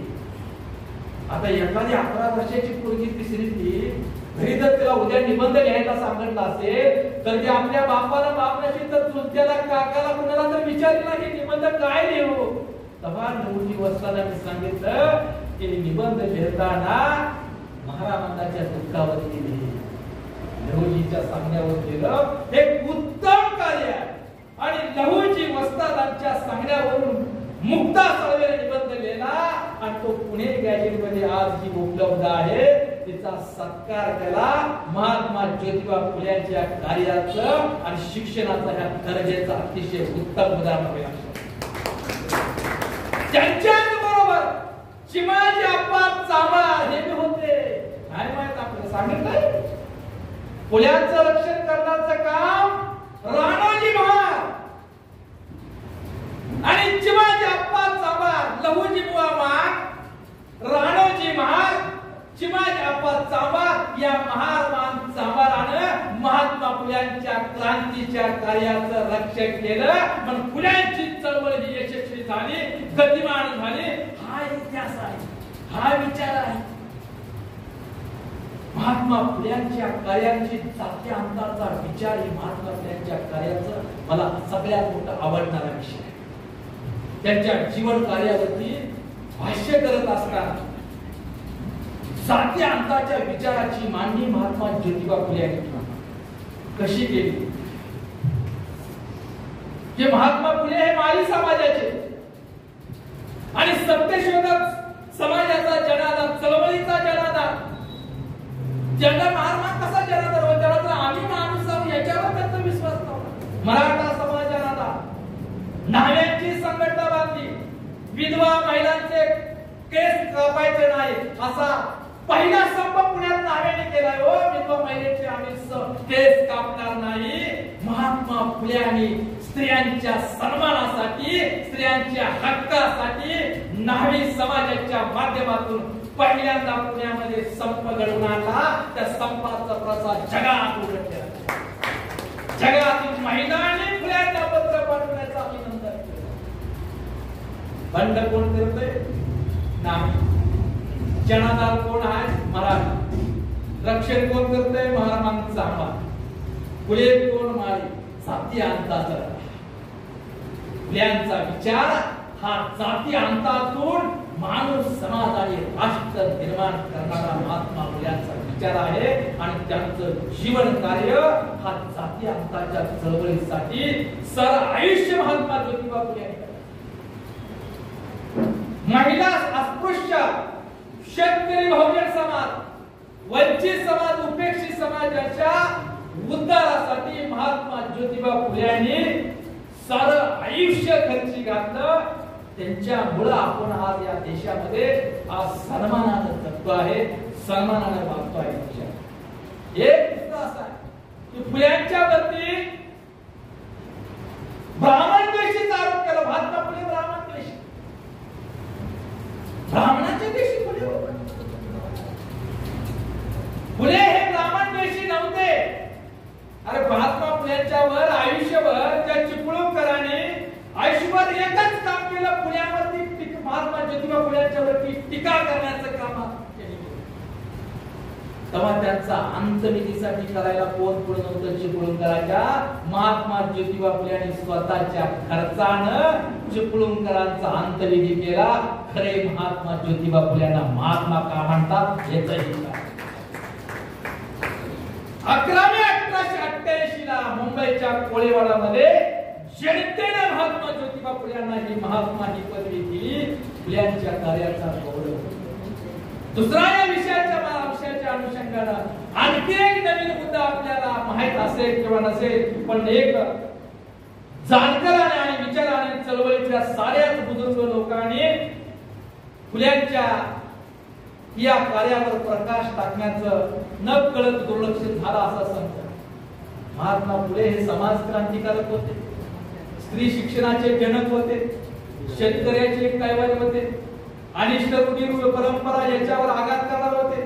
ब्राह्मणाचं कसब हा म्हणजे देव नावाची दारू, धर्म नावाचा गांजा आणि जात नावाचं विष पाजून ब्राह्मणांनी बहुजनाचा सत्यानाश केला. हे पहिल्यांदा महात्मा ज्योतिबा फुले यांनी आपल्या गुलामगिरी या पुस्तकात मांडतात.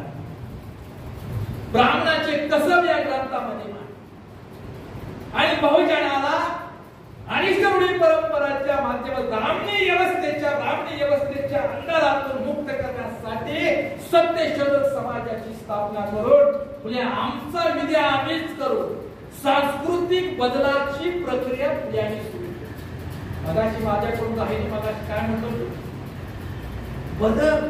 मी आता घरात आहे, गणपती उत्सव आलाय, मी नाही गणपती बाप्पा त्यांचा प्रसाद येतोय ना माझ्या घरात, मी नाही जात शेजारी गणपती बसतात, पण त्यांचा येतोय ना प्रसाद, माझा पोरगा जातोय ना प्रसाद आणायला, खाली जर काढलं तर बघायला जातोय ना, पर्याय नाही दिला. फुल्यांनी पर्याय दिला. फुले बोलले नाही. फुले नुसते व्यवस्थेला आघात नाही केलं, म्हणून हे त्यांच्या जीवनाचं कार्य इतकं मोठं आहे. त्यांनी सांस्कृतिक बदलावरती नुसतं भाष्य नाही केलं, नुसतं परिवर्तनाचा विचार नाही मांडला, तर पर्याय सांस्कृतिक बदलाची पर्याय व्यवस्था समाजाला करून दिली. ती पुढे आम्हाला नेता नाही. एकच उदाहरण त्याच्यावरती सांगतो, वेळ कर. आपल्याला माहित आहे पहिली शिवजयंती 1869 ला महात्मा ज्योतिबा फुले यांनी पहिली शिवजयंती साजरी 10 दिवसांचा शिव उत्सव सुरू केला. मागच्या शिवजयंतीला मला गावगाटा आयुक्त आताचे आयुक्त ना पाठीमागचे जे आयुक्त होते शिवकुमार रविकुमार, त्यांनी शिवजयंतीच्या निमित्तानं शांतता कमिटीची ती बैठक होती, बैठकीला मला बोलवलं आणि त्या बैठकीत विचार मांडाय मला काही मांडत नाही. मी म्हणलं महात्मा ज्योतिबा फुले यांनी छत्रपती शिवाजी महाराजांचा कायद्याला पवाडा आणि लोकशाही अण्णाभाऊ यांनी रशियामध्ये छत्रपती शिवाजी महाराजांचा कायद्याला पवाडा महानगरपालिकेने आयोजित केलेल्या सांस्कृतिक बदलामध्ये हे 2 पवाडे घ्या, एवढंच माझी मागणी. नशेरूपला तर मी आणून देतो अण्णाभाऊ रशियात गायला शिवजयंती. पहिली शिवजयंती 1869 ला रायगडावर समाधी शोधली. ती काटक कुठे ही कागदाने दर्शन फुलं लावून दर्शन घेतलं. गावातला एक बटुकडा वर येतो आणि जोड्या सकट शिवाजी छत्रपती शिवाजी महाराजांच्या समाधीवरची फुलं तो बटुकडा जोड्यासहित उडवतो. त्याच जोड्याचं रक्षण आज महाराष्ट्र करतोय आणि आम्ही म्हणतो फुले शाहू आंबेडकरांचा महाराष्ट्र. वार बदमाश, वैचारिक बदमाश, ब्राह्मणी व्यवस्थेच्या मानसिक गुलामीतून बाहेर पडत नाही तोपर्यंत तुम्ही शिवरायांचे मावळे असू शकत नाही, महात्मा ज्योतिबा फुलेंचे वारस असू शकत नाही, महामानव डॉक्टर बाबासाहेब आंबेडकरांचा अनुयायी असू शकत नाही, अण्णाभाऊंचं गीत गाण्याचा तुम्हाला अधिकार नाही. वर्तन खूप महत्वाचं आहे. आणि मग त्याच्या मिरवणूक शिवजयंती 10 दिवसाची कुठे गेला त्या आणि 10 दिवस त्याचा महात्मा फुलेंनी सुरू केलेला 10 दिवसाचा शिव उत्सव शिवजयंती उत्सव बंद पाडण्याकरता लोकमान्य टिळकांनी 10 दिवसाचा गणपती उत्सव शिवजयंती सुरू केली. टिळक 13 वर्षाचे होते आणि आम्हाला शिकवलं शिवजयंती टिळकानं सुरू केली. लवज वस्तादाला टिळकानं शिकवलं आणि स्पर्श केला. चांभाराचा गणपती बसवला तर 10 वेळा आंघोळ करणारे लोक भटमान्य टिळक. स्पर्श होते ना, स्पर्श कुस्ती शिकवायची म्हणजे हात लावा लागेल ना. आणि हा स्पर्श हे सगळं आम्हाला खोटं सांगितलं, चुकीचा इतिहास सांगितला. आणि वेळेनुसार एकच सांस्कृतिक बदलावरती मला बोलायचं आहे. शिवाजी महाराजांच्या 10 दिवसाचा शिवजयंती महात्मा फुलेंनी सुरू केला. त्याच्यात घोषणा होती 10 दिवसाचा शिवजन्मोत्सव. काय घोषणा होती? आला छत्रपतीचा मेळा, फटा ब्राह्मणानो पळा पळा, फटा ब्राह्मणानो पळा पळा, आला छत्रपतीचा मेळा. आपण कसं आता महात्मा फुलेंची जय, डॉक्टर बाबासाहेब आंबेडकरांचा विजय असो, छत्रपती शिवाजी महाराजांचा विजय असो, भगवान बुद्धांचा विजय असो, असं कसं जयंती निवडणूक घोषणा देतो तसं फुले घोषणा देत होते. फुलेंची घोषणा होते शिवजयंतीच्या निवडणूक. काय घोषणा आज तर धाडस होईल का तुमचं पुण्यात? होय, आज पेशव्याच्या नगरीत, अरे जिजाऊच्या नगरीत, फुल्यांच्या नगरीत, सावित्रीबाईच्या नगरीत, मुक्ता सर्वेच्या नगरीत धाडस आहे का? भटा ब्राह्मणानो पळा पळा, आला छत्रपतीचा मेळा, भटा ब्राह्मणानो पळा पळा. आहे का घोषणा? आता तर शिवजयंती आहे का? एका इमारण्यामध्ये ताकद नाही घोषणा द्यायची. आज आम्ही स्वागत करतो जरांगे पाटलांना. आरक्षणाच्या मध्ये एकटं आणतो म्हणतो या काय मागण्याच्या असते आधार विधी मराठा समाज करणार आहे. बदलाच्या आशावाद आहे. बदलाच्या अरे तुम्हाला आरक्षण ही तुमची समस्या नाही. भविष्य मराठा बांधवांनो, धनगर बांधवांनो, आरक्षण ही तुमची समस्या नाही. तुम्ही स्वतःला हिंदू म्हणून घेता ही तुमची समस्या आहे. तुम्ही स्वतःला बौद्ध म्हणून पुनर्विकसित करणं हाच त्याच्यावरचा उपाय आहे. याच्यासाठी मराठ्यानं चला आपल्या बुद्धाच्या घरी, भविष्यानं चला आपल्या बुद्धाच्या घरी, ही भूमिका घेऊन आंबेडकरवाद्यांना पुढे जावं लागेल. म्हणून हा पर्याय दिला. आज तो 10 दिवसाचा शिवजयंती उत्सव आम्ही साजरा करतो. सांस्कृतिक बदलाचा इकडं देवी बसरी, इकडं जिजाऊ उत्सव सुरू करू नये. क्रांती ज्योती सावित्रीबाई फुले उत्सव सुरू करू. रमाईची जयंती मोठ्या प्रमाणात सुरू करू. मग आपल्या लेकराला वाटेल की इकडं आपल्याकडे आहे, तिकडे परडे घेऊन जातात, तिकडे हार घेऊन, इकडे गाडी क्रांतीची. महिलांचा होऊ द्या, काय महिलांचा सांस्कृतिक मनोरंजन होऊ द्या, मनोरंजनाचे कार्यक्रम द्या, मनोरंजनातून परिवर्तनाकडे जाईल. सांस्कृतिक बदलाला पर्याय देणं गरजेचं आहे. आणि दुसरं असं आहे की महात्मा ज्योतिबा फुले हे व्यवस्था परिवर्तनाच्या क्रांतीच्या कार्याचे महासूर्य होते. ठीक, महात्मा ज्योतिबा फुले हे व्यावसायिक होते, उद्योजक होते, उद्योगपती होते. ऐकायला आणि बोलायला कसं वाटतंय. महात्मा फुले उत्तम उद्योजक होते, उत्तम व्यावसायिक होते. पुण्या मुंबईमध्ये जे शिवाजी छत्रपती शिवाजी रेल्वे स्टेशन आणि इथं जी खडकवासला धरण आहे, या बांधणीसाठी महात्मा फुलेंच्या कंपनीनं चुना पुरवला आहे. पुणे कमर्शियल अँड कॉन्ट्रॅक्टिंग ही कंपनी महात्मा फुलेंची. पुणे कमर्शियल आणि कॉन्ट्रॅक्टिंग ही महात्मा ज्योतिबा फुल्यांची औद्योगिक उद्योगाची धरणं बांधणारी व्यावसायिक कंपनी होती. फुल्यांनी धरणं बांधली. कात्रजचा जुना बोगदा, धरण खडकवासलाचं धरण, आमचं पंढरपूरचं रेल्वे मैदान, नवं पूल पडायला आले. 100 वर्ष मी झालं नसेल. आता इथं सांगतो बंड गार्डनचा पूल येरवड्याचा, येरवड्यामध्ये आहे ना जुना पूल बंड गार्डन, महात्मा ज्योतिबा फुल्यांनी बांधला. 100 वर्ष होऊन गेलं. मुदत होती 100, 141 वर्ष झाले अजून पड नाही. फुल्यांच्या ह्या क्वालिटीचं उत्तम क्वालिटीचा दर्शन व्हायला. फुले उत्तम प्रशासक होते, फुले उत्तम कॉन्ट्रॅक्टर होते. हे जे पंढरपूरच्या रेल्वे मैदान, रेल्वे पूल आहे, आज ही मी म्हणलं की खोटं का खरं हे बघायला पाहिजे. मी बोलतोय लांब करतोय, आवाज येतो व्यवस्थित आवाज. तर मी असं सरकून बोलायचो आपल्याला, मी बोलतोय खरे पण ऐकायला येत क्षेत्र. पण पंढरपूरच्या तो जो पूल आहे रेल्वेचा, मी बघायला गेलो तर तिथं आज ही महात्मा ज्योतिबा फुले कॉन्ट्रॅक्टदार महात्मा फुल्यांचं नाव. इतक्या दर्जाचे होते, उत्तम उद्योजक होते. आणि हा जो मांजरी शेवळवाडी, या जो उसाचं म्हणजे फुडगाव या परिसरातील उसाचे गुराळे आहेत, उसाची शेती आहे, ही महात्मा फुल्यांच्या कार्याचं ते फळ आहे. उत्तम शेतकरी महात्मा फुले, उत्तम शेती व्यवसाय फुले. आणि या साऱ्या व्यवसायातून मिळणारा पैसा कशासाठी व्यवसाय करतो? फुल्यांना महात्मा का म्हणतात याच्यासाठी म्हणतात. एखादा व्यवसाय का करतो आपण? तो व्यवसायातून मिळणारा पैसा कुठे खर्च करतो आपण? आपल्या मुलाबाळासाठी, आपल्या कुटुंबाच्या उदरासाठी. महात्मा फुल्यांनी केलेला व्यवसाय हा पोटा पाण्यासाठी केला नव्हता, पैसे कमवण्यासाठी केला नव्हता. येणारा पैसा महिलांचं शिक्षण, अस्पृश्यांचं शिक्षण, बहुजनाच्या शिक्षण आणि सामाजिक परिवर्तनासाठी महात्मा फुल्यांनी येणारा शिक्षणाचा पैसा खर्च केला. म्हणून फुल्यांना महात्मा म्हणतात. फुल्या स्वतःच्या तेलानं सामाजिक क्रांतीची गाडी महात्मा फुल्यांची चालत होती.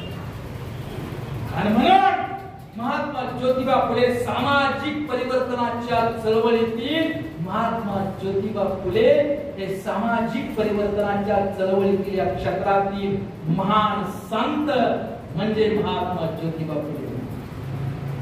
संत म्हणतात सामाजिक चळवळीतील महान संत म्हणजे महात्मा ज्योतिबाची खरी ओळख आहे.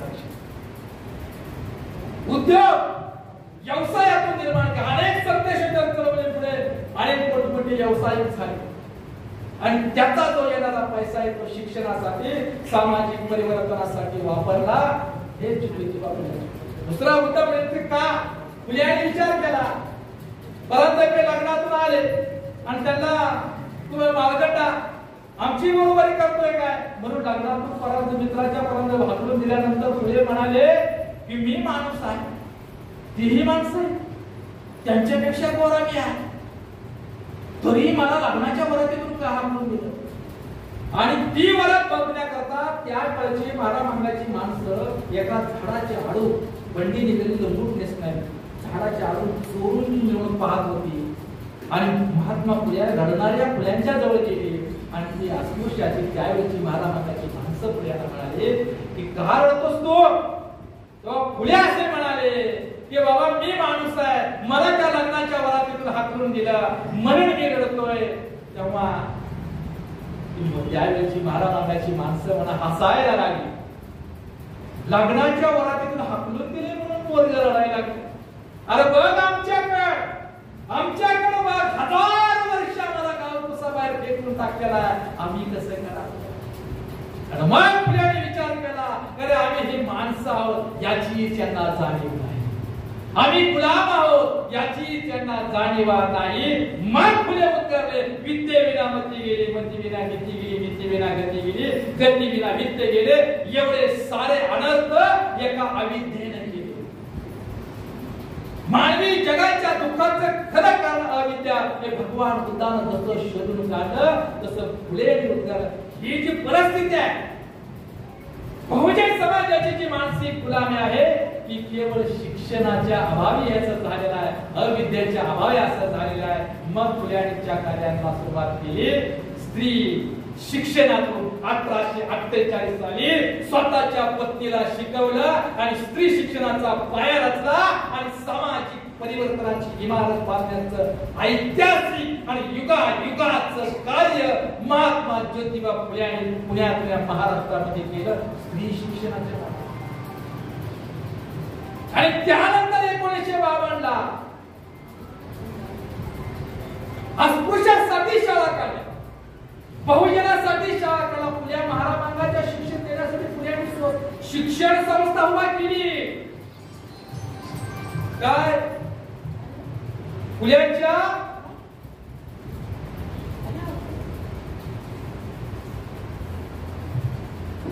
म्हणजे महारामांगाच्या याच्यासारख्या शिक्षण संस्थेचं 1853 ला फुल्यांच्या शिक्षण संस्थेचं नाव आहे केवळ महारामांगाच्या अस्पृश्यांसाठी शाळा काढण्यास. त्या शिक्षण संस्थेचं नाव आहे द सोसायटी ऑफ प्रमोसिंग. 1853 ला the society of promoting the education of महाराम and others. The society of promoting the education of महाराम अँड अदर म्हणजे महाराम आणि इतर बहुजन समाजासाठी महात्मा ज्योतिबा फुले यांनी शिक्षण संस्था उभा केली. आणि या कामासाठी फुल्यांनी स्वतःच्या पैशातून कुठलीही अपेक्षा न करता संपूर्ण आयुष्य महात्मा ज्योतिबा फुले यांनी स्त्रियांच्या आणि अस्पृश्यांच्या आणि बहुजनांच्या उद्धारासाठी कार्य केलं. शेतकऱ्यांचे उत्तम शेतकरी होते.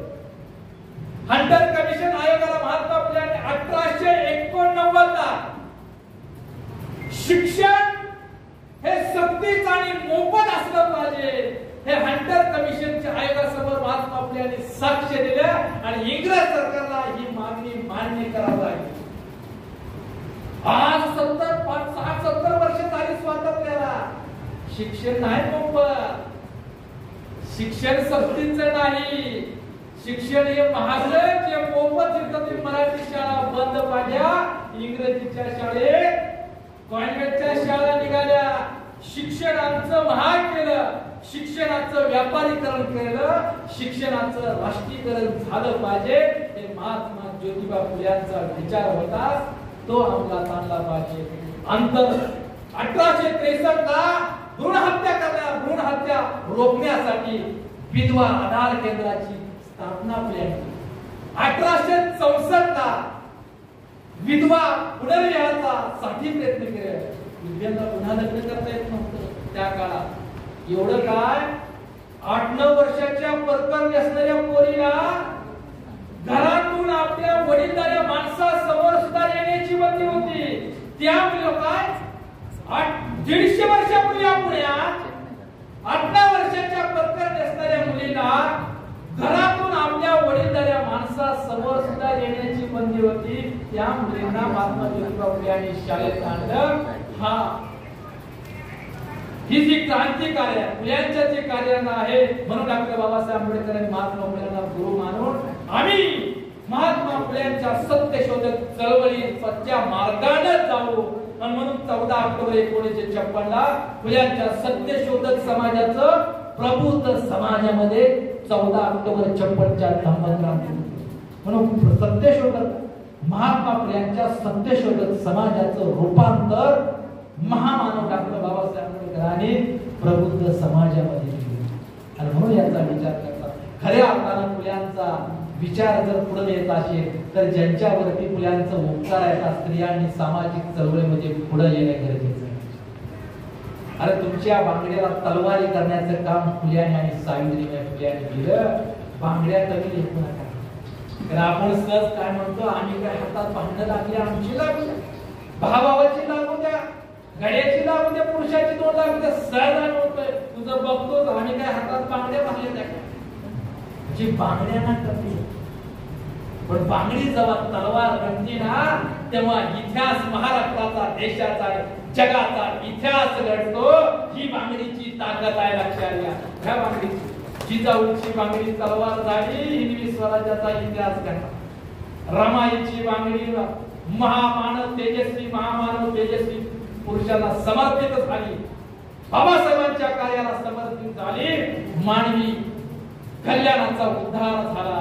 महात्मा ज्योतिबा फुल्यांच्या कार्यासाठी सावित्रीबाई फुल्यांची बांगडी त्यांच्या क्रांतीच्या बंडाची निशाण म्हणून जगली. तेव्हा सामाजिक क्रांतीच्या मशाली पेटल्या गेल्या. म्हणून महिलांनी पुढे सामाजिक परिवर्तनाच्या कार्यामध्ये महिलांचा जोपर्यंत सहभाग वाढत नाही तोपर्यंत आमचं स्वाभिमानी आणि नैतिकतेचं आंदोलन उभं राहणार नाही. लक्षात घ्या. पुण्याने दारूबंदी नगरसेवक होते पुणे महानगरपालिकेचे. दारूबंदीचा ठराव मांडल्यानंतर दारूबंदीच्या अंमलबजावणीसाठी महिलाच पुढे यावे असं पुण्याचा विचार. आज राजकारण बोलत नाही पण बाबासाहेबांच्या चळवळीला न्याय गळ्यात पडता कुठल्याही गाडीवर गेला गळ्यात पडता आणि मान कुणाला निमत आहे. म्हणून आमच्या महिला आणि आमच्या बापाला जर मत मारणं मागता येत असेल तर दारा तर जोड्यानं मारू अशी भीमाची वाघीण तयार झाली. सावित्रीची भेट तयार झाली. देवाला अंधश्रद्धा अनिष्ट रूढी परंपरा हा फेकल्या पाहिजे. रूढी परंपरा विज्ञान काय सांगतं याच्या रूढी काय सांगते याच्यापेक्षा सत्य काय आहे हे स्वीकारलं पाहिजे. सत्य हाच धर्म फुल्यांनी सांगितला आणि बुद्धाने नीती म्हणजेच धम्म हे सांगितलं. म्हणून स्त्री आणि पुरुष हे समाज रथाची दोन चाकं झाली तर फुल्यांचं कार्य डॉक्टर बाबासाहेब आंबेडकरांचं कार्य एवढंच नाही. बुद्धांच्या धम्माची चळवळीचं कार्य गतिमान झाल्याशिवाय राहणार नाही. पण हे होत नाही. आम्ही सोबत घेत नाही. मी माझ्या पत्नीला किती सन्मान देतो, मी माझ्या आईची किती इज्जत करतो, मी माझ्या बहिणीची किती इज्जत करतो, मी माझ्या मुलीची किती इज्जत करतो याच्यावर मी दुसऱ्यांना सांगण्याचा नैतिक अधिकार आहे.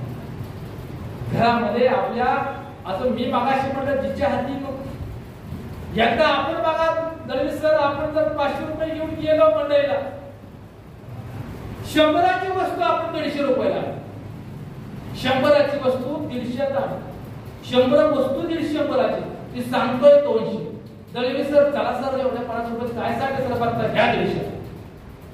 दळवी मॅडम गेल्या एकाही मंडईत गेले 100 रुपये तर त्यातले 20 रुपये थोडं वाचवल्याशिवाय राहणार नाही.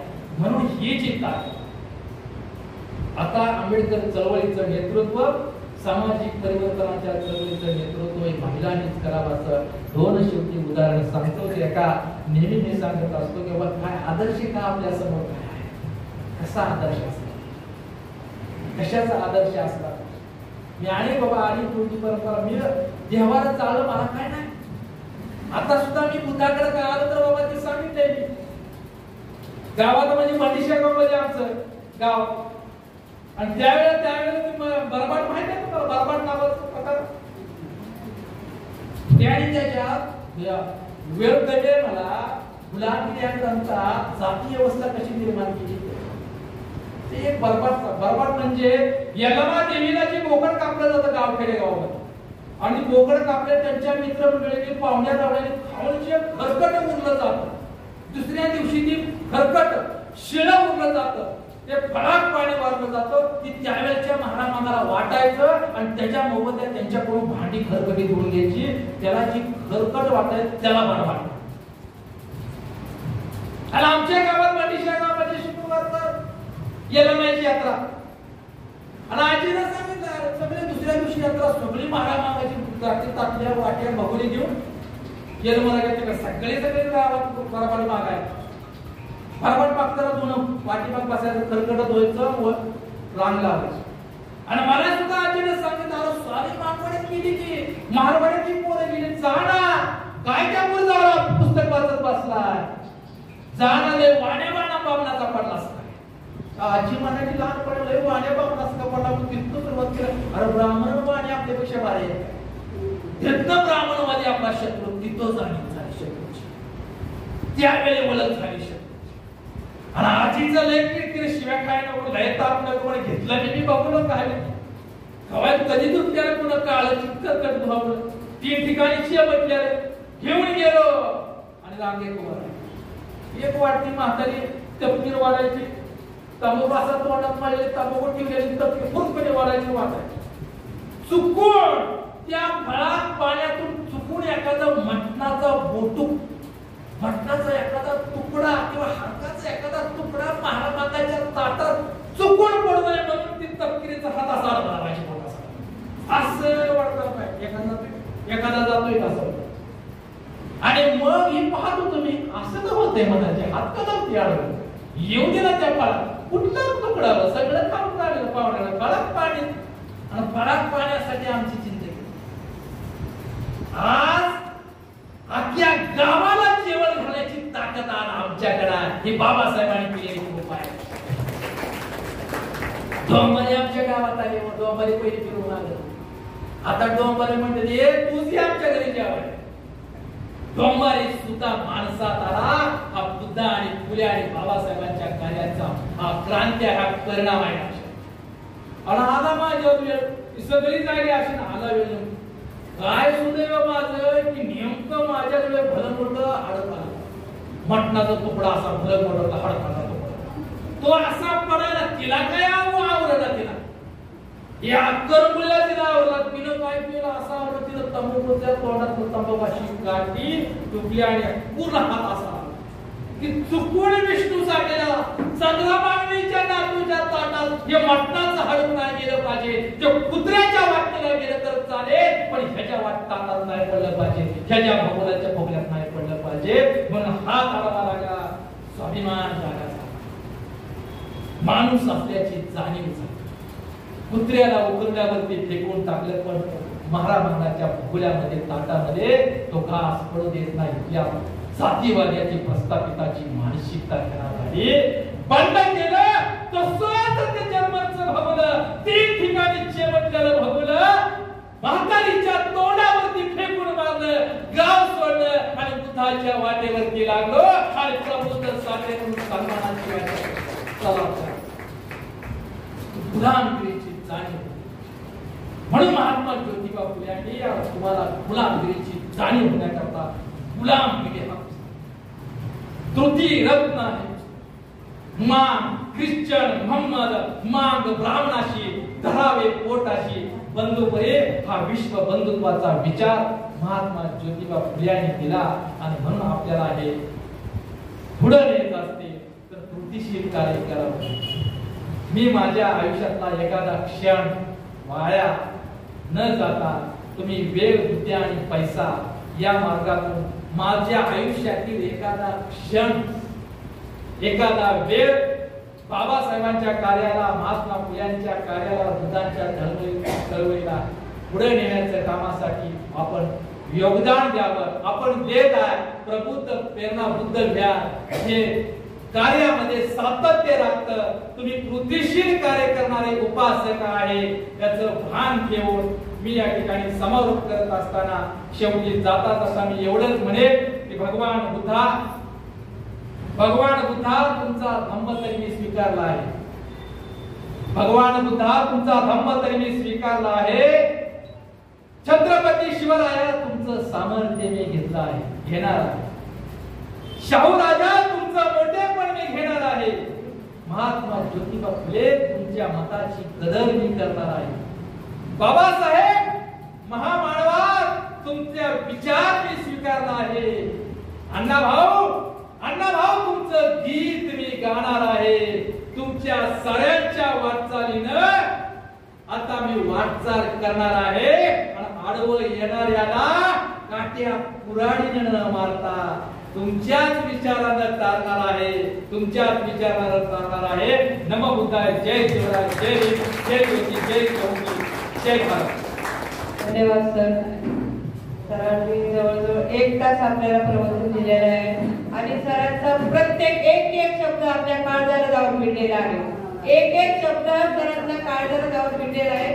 आणि असेच सरांचे विचार आम्ही काळजात ठेवणार आहोत इथून पुढे विचार करावा लागेल की पुढचा वक्ता कोण ठेवायचा तर प्रबुद्ध साठे सरांचं नाव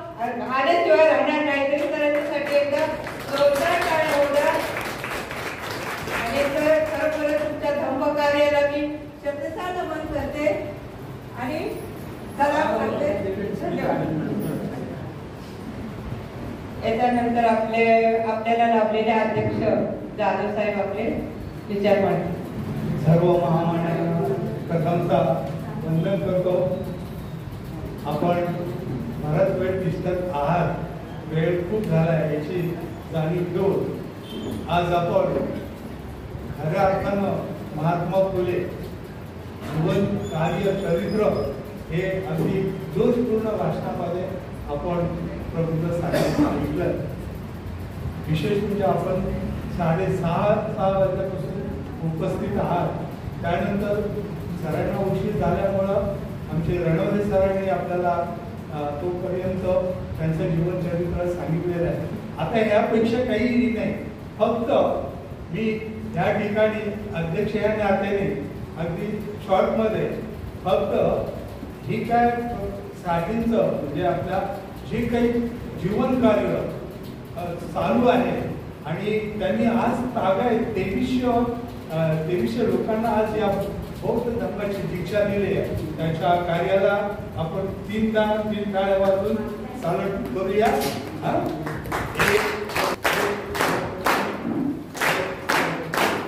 मी त्यांना भावी आयुष्यासाठी खूप खूप शुभेच्छा देतो आणि अगदी इथेच माझं अध्यक्ष भाषण संपवतो. धन्यवाद. असं म्हणावं लागेल शेवटी कार्यक्रमासाठी रसिक हो, कार्यक्रम झाला बहारदार तरी मान्यवरांचे मानले पाहिजे आभार. तरी आभाराचं काम विजय नाते करतील यांना मी विनंती करते. खरंच वेळेचं भान ठेवून सरांना वेळ झाला, परंतु त्या अडचणीला आपण समजू शकतो आणि त्यांनी महात्मा ज्योतिबा फुलेंचं जीवन कार्य आपल्यासमोर सादर केलं. खरंच त्यांच्या या कार्याला आपल्या प्रबुद्ध प्रेरणा विहारातर्फे सॅल्यूट आहे. कारण का त्यांचं कार्य हे मोठ्यांना न जमण्यासारखं आहे, तेव्हा त्यांच्यासाठी एकदा जोरदार टाळ्या उठायला पाहिजे. आज सर्वप्रथम आपल्या सर्वांचे मी आभार मानतो की आपण 6:30 वाजतापासून तर आतापर्यंत या कार्यक्रमासाठी उपस्थित आहात. तेव्हा सर्वप्रथम आपले आभार मानतो. आणि आजचे जे वक्ते प्रबुद्ध साठे सर यांचा आजचे कार्यक्रमाचे जे अध्यक्ष आहेत ते त्यांना शाल आणि संविधानाची प्रत देऊन त्यांचं स्वागत करतील अशी मी त्यांना विनंती करतो.